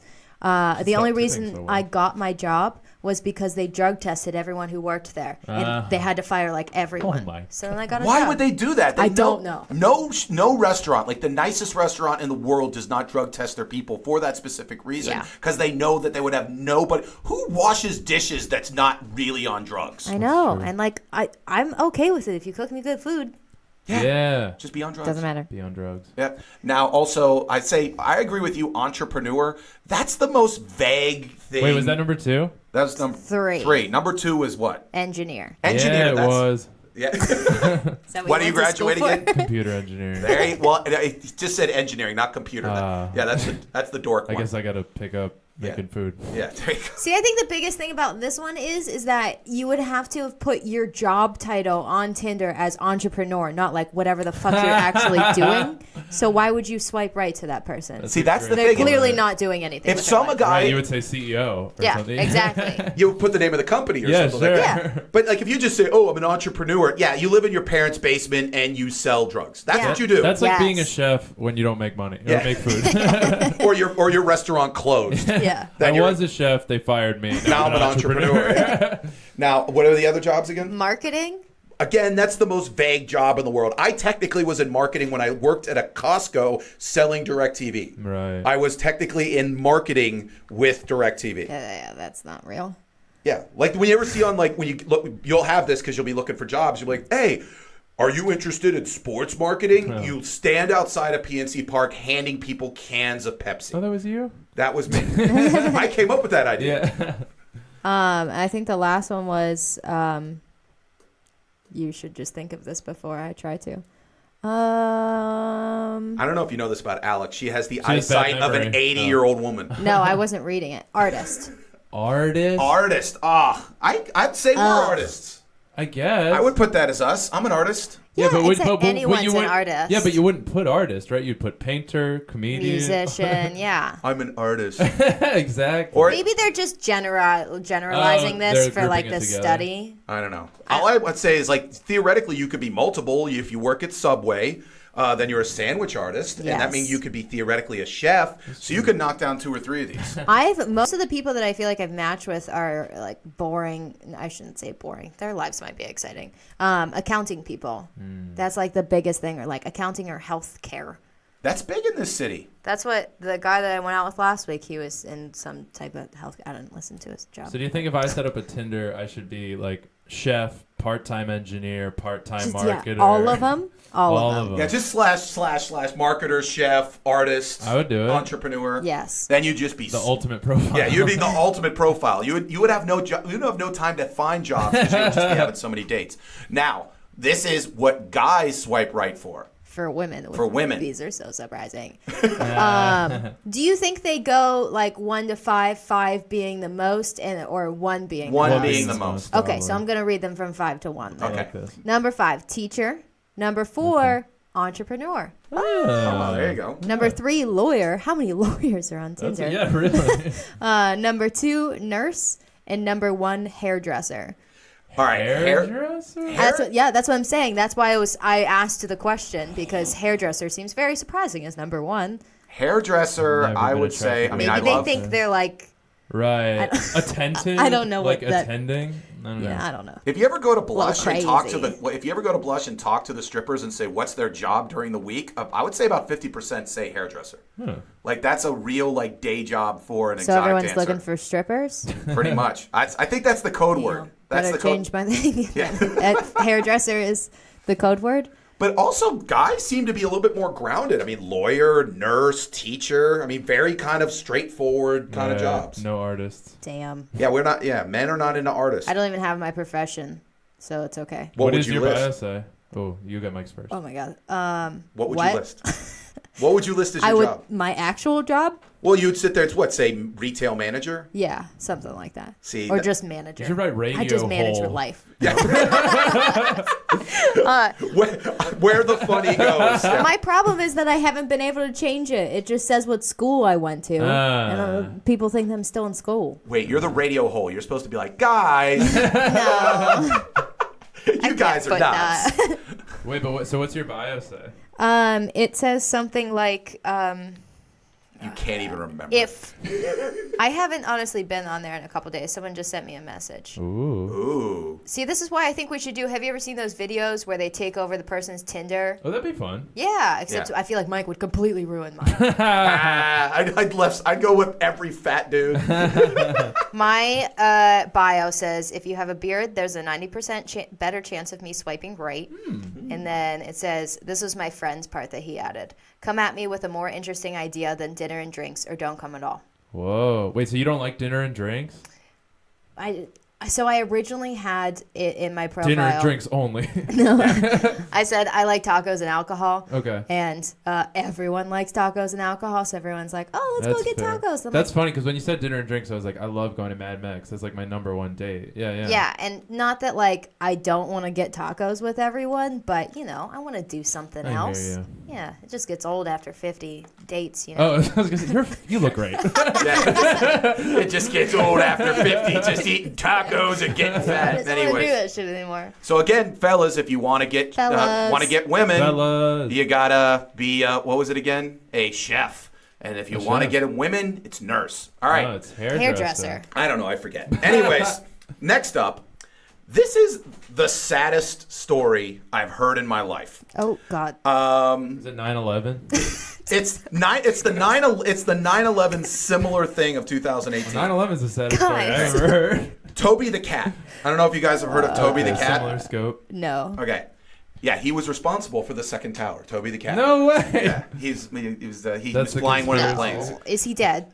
Okay. Before I show this picture? He's not dead. Okay. It ends happily. I'll show Even the though picture this then. is one of the sickest stories in the world, but I thought it was funny. All right, I'm ready. All right. His face looks like this. Oh, okay. Yeah, I see what he's a cat. He's a beautiful, beautiful cat. So his family, for Is he some, wearing a turban? Sorry, go on, guys. he did have a turban. He does meow death to America. Anyway, so he's Cute.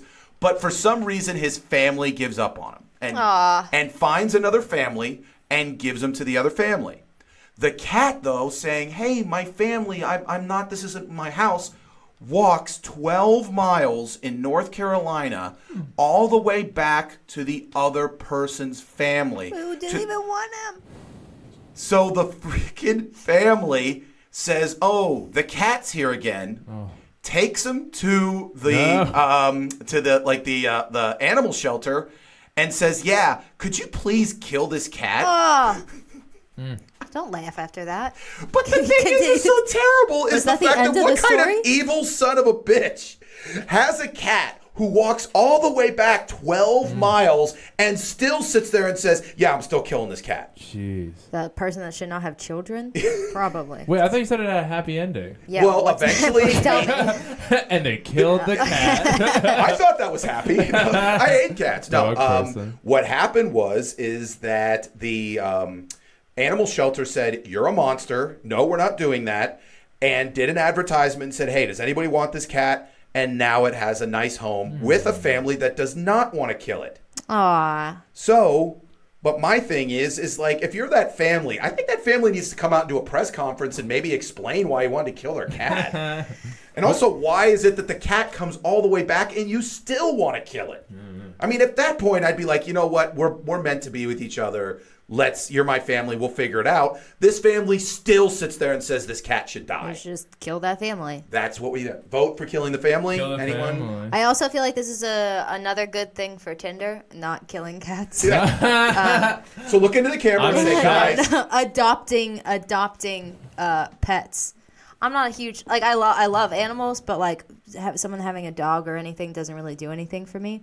But other women jump on that, Right. So Yeah. if the My story girlfriend loves okay, dogs. so great looking dude, Paul Rudd. and he's like, "Oh my god, He's this cooking is food. this dude that I went on a date with." He was like, "Yeah, I like got my dog because these people like abused it and like left it outside for a while, and then like I took it in and I'm like, oh, that's cute." Now let me ask you, Paul Rudd, though, let's say he tells a story about, hey, my cat came all the way back and I was so annoyed with it, I just wanted it dead. No, Paul Rudd wouldn't do that. But Say that. What if Paul Rudd did do that? No.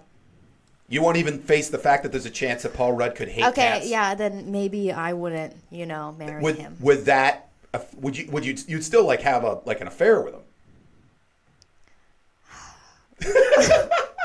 I was thinking about 9/11 if you guys were wondering. Not affairs with Paul Rudd. Yeah, I was thinking about there's like this video Tom Connors one time showed me. It's called Howard Stern and the gang are hanging out and then 9/11 happened. It's one of the saddest videos ever. So anyway, that's what I was thinking about. By the way, I wanted to jump in, but I couldn't find a spot. as an aside, when 9/11 happened, I was listening to Howard Stern. Were you really? Yes. It gets weird because they start calling everyone towel heads, and you're like, "Wow, that's a departure. That is rough." In 2001, it wasn't. That's true. Immediately afterwards, yeah, you could, for a week, you could be racist against Arabs. For 1 week. Opie and Anthony did it for a Yeah, month. for 1 week. Yeah. Even they couldn't get as far as everyone else did. Jeez. I'm just going to show this picture of this cat again so we can get off of, 9/11. 9/11. People forget about it for a second. Okay. Cute Never cat. forget. There you go. See? Well, you gotta See, watch. Alex has a bad memory. Yeah. That's what those signs are for. It says never Never forget. forget, it's for And it Alex. says ... Alex. Alex. Alex, don't ever forget Sadly, about I will, 9/11. though. Yeah. So someone who also remembers 9/11 is Chris Christie, former governor of New Jersey and giant fat guy. Apparently one of the things you can do as governor is you can commission someone to paint your picture that hangs in the state government house. So everybody is kind of pissed at him in New Jersey because he spent more on his painting than the previous 3 governors did combined. Is it like government money Well, wait, that that's they're just spending on probably the because it's painting? like a much wider picture. Yeah, right? there's more. I was about to say, it's because they had to use more paint. Because I don't know if you know this about Chris Christie, Alex, giant fat guy. Yeah. So, I mean, just by the name. yeah. So this you could giant just fat assume guy, that. $85,000 on a government photo or government picture, like they painted it and stuff like that. Who is the painter? Some guy out in Australia. Huh. So, but here's the thing with Like an me. Etsy page? What? Like an Etsy page? Something like that. Okay. I'm gonna become an artist so that I can get commission for one of those and Yeah. then just Yeah. retire. Would you paint giant fat guys for $85,000? Yeah. Now, one of the things Who though. wouldn't do you? that? Yeah. That's a great idea. Yeah, I would charge Yeah, 100 for You fat asked me guys. earlier if I'd be a road comic or SNL. I'd paint fat guys for $85,000 a pop. Even College Joe's would be like, dude, Yeah, I'd take that. Yeah, That's if great. I would do a great gig. Yeah, I don't have to listen to Lauren Michaels' shit. But or would you do the painting of Lauren Michaels for $85,000? Yeah, do that over and over again. And then I would make him fatter in each picture and see if anyone noticed. Now, but my thing is, everyone's mad at him. If it's my last thing I can do as governor, hell yeah, I'm going to spend like $150,000 on my portrait that's going to hang in the state capitol. This isn't like the real portrait, right? No, it's a Okay. joke Just because a picture. it's the picture of him. One of the dick moves that got everyone to hate him in New Jersey was during like Memorial Day weekend, he shut down because of like some sort of like toxic spill. Like they shut down all of the state beaches in New Jersey. Yes. And there was a picture from a helicopter. He actually had the entire beach to himself. Right. So everyone in New Jersey was just incensed that they couldn't go to the shore because that's like literally the only thing in New Jersey worth doing is going to the shore. I mean, you know, in Philadelphia, like say that's the thing to do. So, and New Jersey's a whole that should be burned to ground. Anyways, so I'm just seeing how many things I can get you to agree with him. Yeah. Yeah. So and then he had, so that's the picture, is him sitting in the lawn chair, someone taking a picture sitting on a beach. His legs look like chicken legs. Like, I'm sorry, not like when you say chicken legs, it like you think of skinny things, but like legit like a chicken wing. I think it looks more. Like I thought that maybe someone put chicken wings for his legs. I think that personally, he's just he looks like one of those like turkey legs that like old school like Game of Thrones guys would eat. Oh, like a mutton. Yeah. Like a mutton. Yeah. Yeah. I think that's what his legs look Horribly like. disgusting. By the way, how much would you have a problem? $85,000 for your portrait to hang in the state government? Would I pay that, or would I have a? Would you have it done? It's like it's taxpayers pay for it. That's why they're mad, right? Yeah, exactly. Yeah. No, I don't think so. Would you just take a Polaroid and just put a tack on the wall? I think I'd want to paint it myself. Oh, see, that's why That's people a great swipe right idea. on. Yeah. Yeah. That's why people swipe right on her, artist. Who the heck is that? Like, yeah, that'd be great. Yeah, I there you love go. that. All right, next up, Alex, big fan of being drunk. There's a new thing, big black box. They came in with wine, but now Not they called have Big Black Box. big black box. It should be though. Yeah, Black- it's just black box. I call it big black box. The BBB. Anyways, so they now are coming with box vodka, box whiskey, and box tequila. And to me, I think this is an amazing idea. Right. Why wouldn't they have thought of this before? They say it cut the cost down of the packaging. They put more money into the actual alcohol. And now when you get shit-faced, you don't worry about like broken bottles or anything like that. It's box form. Alex, you're a big drunk. What do you think? Have you ever what do they call it? Slap in the bag? Slap in the bag. Yeah. Not good with this. Oh, jeez. Yeah. Because, Mike, I don't know if you know this, Just but be you're a just lot of like, alcohol. you're just having the bag of wine up there and just chugging the wine, you know? So maybe not good for these things. And I feel like people wouldn't realize that at first, and then everyone dies. You think that people are just going to chug the bag of vodka? Yeah. But those people are stupid and would pay $85,000 to have their portrait done in the state capitol. Yeah. Because And maybe- Christy dead. Yeah. But also, Slaps alcohol there is back. boxed Fireball that exists. So if Is that people haven't, true? like, if a ton of people I haven't love died from that Fireball. yet, then, What'd you say? I love Fireball. I would definitely buy it in a box. oh, jeez. Maybe that'll be your gift. We'll get you a box of Fireball. No, I Okay, don't that look could at be my gift. I don't Yeah. look at it. Yeah. I don't look at it. The only one that I think I would have from this would be vodka. Because to me, vodka, just like everything tastes the same. It's just. There you go. That's from the source. That's from the big time alcohol lover, alcoholic Alex. And by the way, if you want to know, tomorrow, the 29th, the 23rd. roast is Yeah. in the roast tomorrow. Yeah, it's tomorrow. The roast of Phil Forrence at Hambones. So Aw. if you need a gift, box of Fireball. Yeah. Now, tomorrow. this is 8 p.m. weird because I saw this, and this is pretty much a Seinfeld episode. There was a guy in New York City, Alexia Germash, a mailman who has a terrible name, who's been arrested because he had 17,000 letters that he had not delivered. And the reason why he says he wouldn't deliver it is because of the fact that there was so much mail, he just figured it's too hard. And so in his words, he only delivered the important stuff. Oh, yeah. So to me, I'd sit there and say, thank you. I don't want another Bed Bath & Beyond catalog. If you're just going to get me like checks and credit cards and all that kind of stuff from my bank and keep all the rest of the crap, this guy's actually helping me out. How does he base it, though? What if it's just all of that stuff that says important mail on it, but it's actually just like fake credit cards that they're sending you? Oh my gosh, that would be so Then that would funny. be terrible. But I think that he's essentially just trying to provide a service where he's saying, I'm only going to do the important stuff. So I say kudos to this guy. They want to put him in jail for 5 years. Because Mail- apparently it's illegal for mailmen not to deliver their mail. Mail is like serious shit. Like I was Yeah. looking at one of the little plastic bins that they have the other day, and if you like steal like post office property, it's like a $3,000 fine and like 3 years in jail or something 'cause it's a federal ridiculous offense, like that. right? Yeah, and if I was you- like, I have one of those bins in my house that is definitely stolen from somewhere. Yeah, if you like smash a mailbox or something like that, that's supposed to be like big time, or like one of those things. Yeah. Why do we So have so much importance on mail? I don't know. Probably There's like the internet and stuff now, so like. really, that's the real story here is that a mailman is so overwhelmed. I'd have to think there's like 5 pieces of mail per week now for this guy, but yet he can't do it. Speaking of something that I think someone can do, we always are on the cutting edge of new fast food consumables here, Phil. Oh, nice. And because our audience is mostly drunks who have hungover, I believe that this is a great product for them. Sonic is going to come out with pickle juice slushies. Okay, so this doesn't sound like a hangover remedy, but something really great to get drunk with. They say it's that pickle juice is the best in like Germany and in Russia.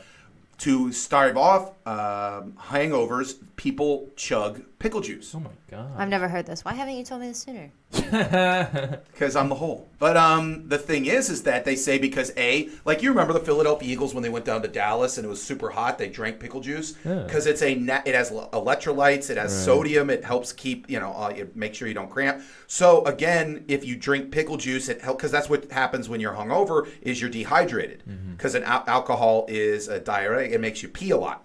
So this would help you out. So that's why they say that a pickle juice slushy would be an excellent way to ultimately stave off a hangover. But you say add alcohol to this and possibly do both at the same time. Yeah, because like I do pickleback shots all the time, and that's delicious. So good. I usually just keep I'll have a jar of pickles. I'll eat all the pickles, obviously, and then I just keep all that pickle juice in my fridge because you never know when you'll need it.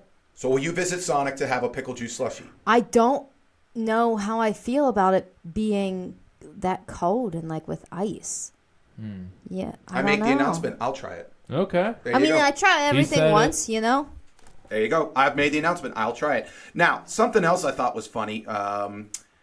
Eminem made the announcement today. He was 10 years sober. Aw. So Wow. congratulations to Eminem. But here's my one problem. I did the math. Recovery is so old. Yeah, but 10 years, he's my age. Shut up. Anyway, so 10 years into the past, and I looked at it. The vast majority of his best music was done then when he was hopped up on Goofball. Absolutely. So the problem I have with this is, yes, he's sober. Yes, his life is better. But I don't know if he's a better rapper and an artist. Right. So my thing is, should he stay sober for like just life in general? But if he's going to do another album, start doing meth again. Is that what he did? I think he did pot. I think he did pills and alcohol okay. and all sorts of stuff. Oh. But he's got to do something. I mean, like Well, the maybe last not 10 meth. Well, like the last 10 years haven't been great for him artistically. I mean, he still makes a lot of money because he'll just sing the same songs that he did while he was drunk and stoned and stuff like that. But he's not coming out with new stuff. I think he needs to get back on drugs. Phil? No. Okay. I don't. Drugs are bad for you, and I fear for Marshall Mathers' safety. I don't know. Don't you think that people, like, when they're young are going to do their best work? Like, I feel like artistically it's hard for it because he was such an angry, crazy person, and now, like, what's he supposed to do? Yeah, I mean, he's old now. Shut up, both. All right. I personally think get drunk again. Anyways, now you have a joke about NFL cheerleaders. Yeah. And basically the point being is I think they shouldn't even be there. They're really not helping anything. They're more or less just part of marketing. Sure. And your point was that you think it's very kind of like basist in a sense that, okay, here are our gladiators running into each other. Yeah. And oh, by the way, gander at our finest beauties. Yeah, dance of fertility for you. Yeah, the most beautiful women in all of Cincinnati for you. It's weird because, like, people talk about that humans used to do, like, actual sacrifices. And then they, at one point in our like evolution, kind of realized you don't have to really do them. You can just kind of like you don't have to really war. You can just send teams out there, and that'll like satisfy the part of our brain that wants to have a war. So I think it's kind of funny when you like go to an NFL game and you realize like, oh, okay, so this is the war. This is the fertility dance. These are the warring sides. Like the winning one, I don't know. That's the ideal man that we're supposed to like base ourselves off of. So, I don't know. That's how I think about sports a lot of the time. And so when I saw cheerleaders appear one time, I was like, why are they even there? I think it's weird that they're there because the fact that they're these women that are using their actual voices to say like "Go Team," but like in Lincoln Financial Field, there's 80,000 people. There's like heavy metal music. No one's hearing them. Right. No one outside of like the first 3 rows right in front of their section can even see them. They're pretty much there to do a dance like twice during the game. Yeah. And then to go to neighborhood Wawas to open up like a new sandwich. That's pretty much it. But they get the players pumped up. Yeah. Was there a story recently that came out that the one lady, she posted the players are not really they can do whatever they want on social media. They can post whatever pictures, have whatever opinions, but cheerleaders cannot. So not only do they have to they can't post anything kind of controversial, they can't post anything political. All of their social media is completely monitored. If they do anything, they get fired. And a lady's been fighting back recently, like suing. You mean for Bailey equal Davis I do mean Bailey Davis of the New Saints. Orleans Saints. So we have the picture. There's one one is her New Orleans Saints garb, which is again typical NFL garb, which is how would you describe her? Nothing. Okay. Basically. And that's her NFL garb. And then on the side on the right is her in like the tamest lingerie you could possibly ever imagine. Yeah, I feel like that's definitely covering up more than her uniform. Like like the lingerie she's wearing would be like if your wife doesn't like you. Like that's the level that she's wearing. But because, like you said, in the contract, the New Orleans Saints said you cannot pose nude, semi-nude, or in lingerie. They saw this and fired her. So she is suing the New Orleans Saints through the Equal Employment Opportunity Commission. And there's also some other weird rules they came up with, like you talked about, that their social media is monitored. In the contract, it states that if she's at a restaurant and a New Orleans Saints player shows up to the restaurant, she has to leave immediately. Why? Because they are not allowed to fraternize. They are not allowed to even look at each other. Also, several of the NFL cheerleaders, the women, pay for their own uniforms.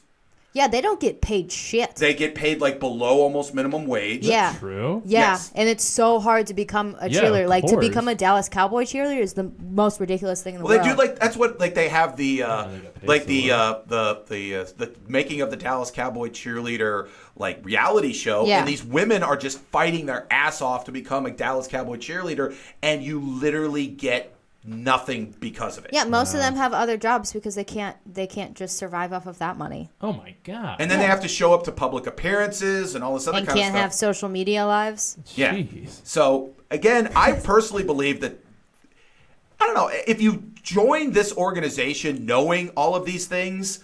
I have a tough time saying, well, they're infringing on my civil rights. It's almost like one of those things of like, That's true. It's in the contract. yeah, you're just when you agree to stand in front of strangers wearing essentially a bra and shorts.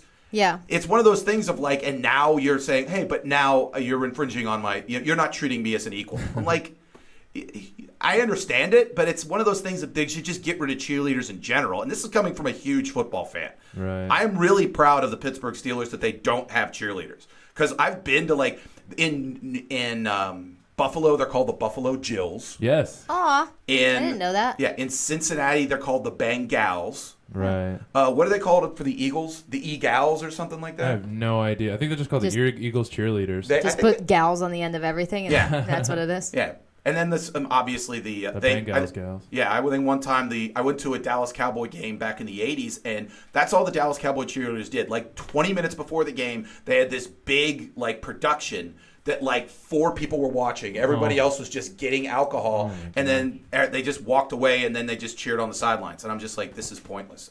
This is 10-year-old me saying this is pointless. Oh. So, Did you know I was a cheerleader at one point in I my know. life? Were you really? I was, for thoughts 1 on this year. controversy. You're yeah. Did you I don't were you know. allowed to post on social media and everything like that? I was in 7th grade. Wow. That didn't Good for exist. you. I fell on my head during tryouts. Oh, God. That's the I final with the result. head injuries. Oh, yeah. I forgot. That's probably why. Of course you forgot about it. I played 11 years of football. She was But 1 year I of a cheerleader. remembered- She has more of the head injuries. I remembered that I fell on my head, though. Yes. That's true. And I still made the team. Now, one of the things that you said is one of the reasons why you liked it is because it was the one time you were able to wear a super short skirt because it was school issued. No one, I've never said that. Yes, in you my have. life. Yes, No. you did. You said that you were very happy with the fact that the shirt You felt that it was more freeing and you could wear what you wanted to wear. So you felt that that was a nice thing. I don't know. Oh, I didn't said really that. feel Yeah, Yeah, never that was mind. actually Yeah, Phil that you're- said you're that. My bad. confusing I me. get you Yeah. mixed up because you both have red hair. Yeah. But again, that is news and notes from the world of weirdness, sports, and all that kind of stuff. But let's just say it right now. I'm looking in the camera. No more cheerleaders in NFL. It's stupid. Now, our final segment in which we read comments that were commented on our Facebook posts. It's called Comment Your Ass Off. Comment your ass off. Can that be our theme song? Yeah. Can we record that and just do that? Go ahead with the comments, Alex. All right, so we got a lot of comments from our favorite viewer, Sam. Hey, doing Sam. Hi, Sam. He asked, is the Mike Sasson Show filmed before a studio audience? Yes, it is. Yeah, they did not laugh. They're fucking terrible. Stone face. Yeah, we put up the applause sign, the laugh sign. Doesn't work. Yeah. Phil, they were not fans of you. No. They had a protest. Are there any special plans for the show during May sweeps? I'm pretty sure we already had that question. When do you take phone calls? We actually do have the ability. I've never got the meeting with Brian. Yeah. Our guy who runs this whole thing. We do have he's taken phone calls on his show, Right. and it's off an iPad, and we have a Google Can phone I number. call in? No. God damn Anyways, it. I mean, you could just call Mike. You could just call. Yeah, you have my phone And we'd number. put you It's on the just- show. You'll put me on the show? Yeah. We I'll just do don't want that. to give Mike's phone out to everyone, you know. Okay, that's fair. Yeah. All right, I'll call in. Well, let me know. I'll call Right in. now? That sounds fun. Yeah, Okay, call right now. Save the show. Go ahead. He 9/11. said, do you remember your lines or do you use a lot of cue cards? Which I think is a great idea and we should definitely put into place. I think cue cards? anything that will help this show, gain viewers, I'm all for. Our intern's in the corner holding up cue cards for us. Yeah, weird how you guys don't let him wear clothes. Because that's the way I like it. Aw, this one's for you, Phil. It's from Jason Clark, and he said Phil is a Nordic prince, and he would be missed. Good guy. Aw, gosh darn it. Yeah. Yeah, I made used you to have a just blush. long hair and beard, so Jason Clark named me the Nordic Prince. That's beautiful. Yeah, I saw some pictures today when I posted, obviously, on our Instagram a picture of you currently. But when I first saw you, you were straight out of Game of Thrones. Yeah, You had long hair and a big bushy I beard. was and like 50 pounds heavier. Yeah, I you used were to ready lift to every just day. you were Yeah. just ready to just chomp someone's head off. You were mountain. Yeah, now I'm a leading man. That's right. Cute little guy. Now you have been on a diet for a while. Yeah. It's kind of are you completely vegan right now, or what's Vegan, no salt, no sugar, no oil, and no white flour. So what do you eat? Vegetables, fruits, some peanut butter. And you feel great. Oh yeah. You feel That's- amazing. Yeah. Oh my gosh. I was thinking about writing a book about happiness because I think so many people get confused. If you put really good things in your body constantly, you won't get the high of eating a good food, right? Everyone's like, oh, but how do you miss eating meats? I do miss it, but I don't miss not being happy a lot of the time. So yeah, it's amazing. If you're out there and you want to get on the nutritarian diet, give it a shot. But yeah, absolutely. Nutritarian diet. Yeah, but you just eat fruits, seeds, nuts, berries, mushrooms. So things like that. Good deal. Yeah. All right. Any other comments? Yeah, my cousin Pam commented. She said, hi, Alex. Aw. Sorry, I'm one of your older viewers. Aw. We don't despise the elderly, just Alex. You despise me or I despise the elderly? you despise the I elderly. don't. I love them. Yes, I know you do. I hang around old people all the time. I know, and she also, I don't know if you Called know the Mike this. Sasson Show. Yeah. On her, we had the segment last week where she discussed putting together the Tinder. Our biggest demographic, men 45 to 54. Oh gosh. They're all requesting me on Facebook now. Is that okay? Do you feel okay? I feel okay. Cool. I can protect myself. I believe in you. Yes. Yeah. By just punching punch evidence. Any other comments? Little jabs. No, that was it. Thank you very much. Again, we will miss Phil. Any other shows before you go off to the No, just tomorrow. Come out to Hambones, 8 p.m. They're roasting me, and probably a lot of people will be drinking and being mean to each other, but they'll actually love each other. Awesome. Hey, Phil, thank you very much, thank and don't be a stranger. Come back and say Mike. hi's and all. What? I'm calling in, Mike. Yes, every day. Even when there's no show. Yeah. Hey, Mike. His calls. I'll be like, leave me alone. How are your notes tonight? Still crappy. Anyways, so thank you very much. And again, you're gonna miss. Are you still gonna be in town May 12th? No. you should come back for the Millville Music Festival. Me and Alex are going to be hosting at Mr. Small's Theater I will from not be 6 to midnight. It's going to be the greatest music festival ever. there. Don't go. Ever. No one should go. You should go because it's No amazing. one. Anyways, thank you very much. Listen Thank you for to having me. local music at www.riversedgepgh.com, or again, the best talk on the River's Edge, May 12th. Next week, we'll have some more shenanigans. It'll be wonderful. That's Alex. Thank you very much, Alex. My name's Mike. See you next week. Bye.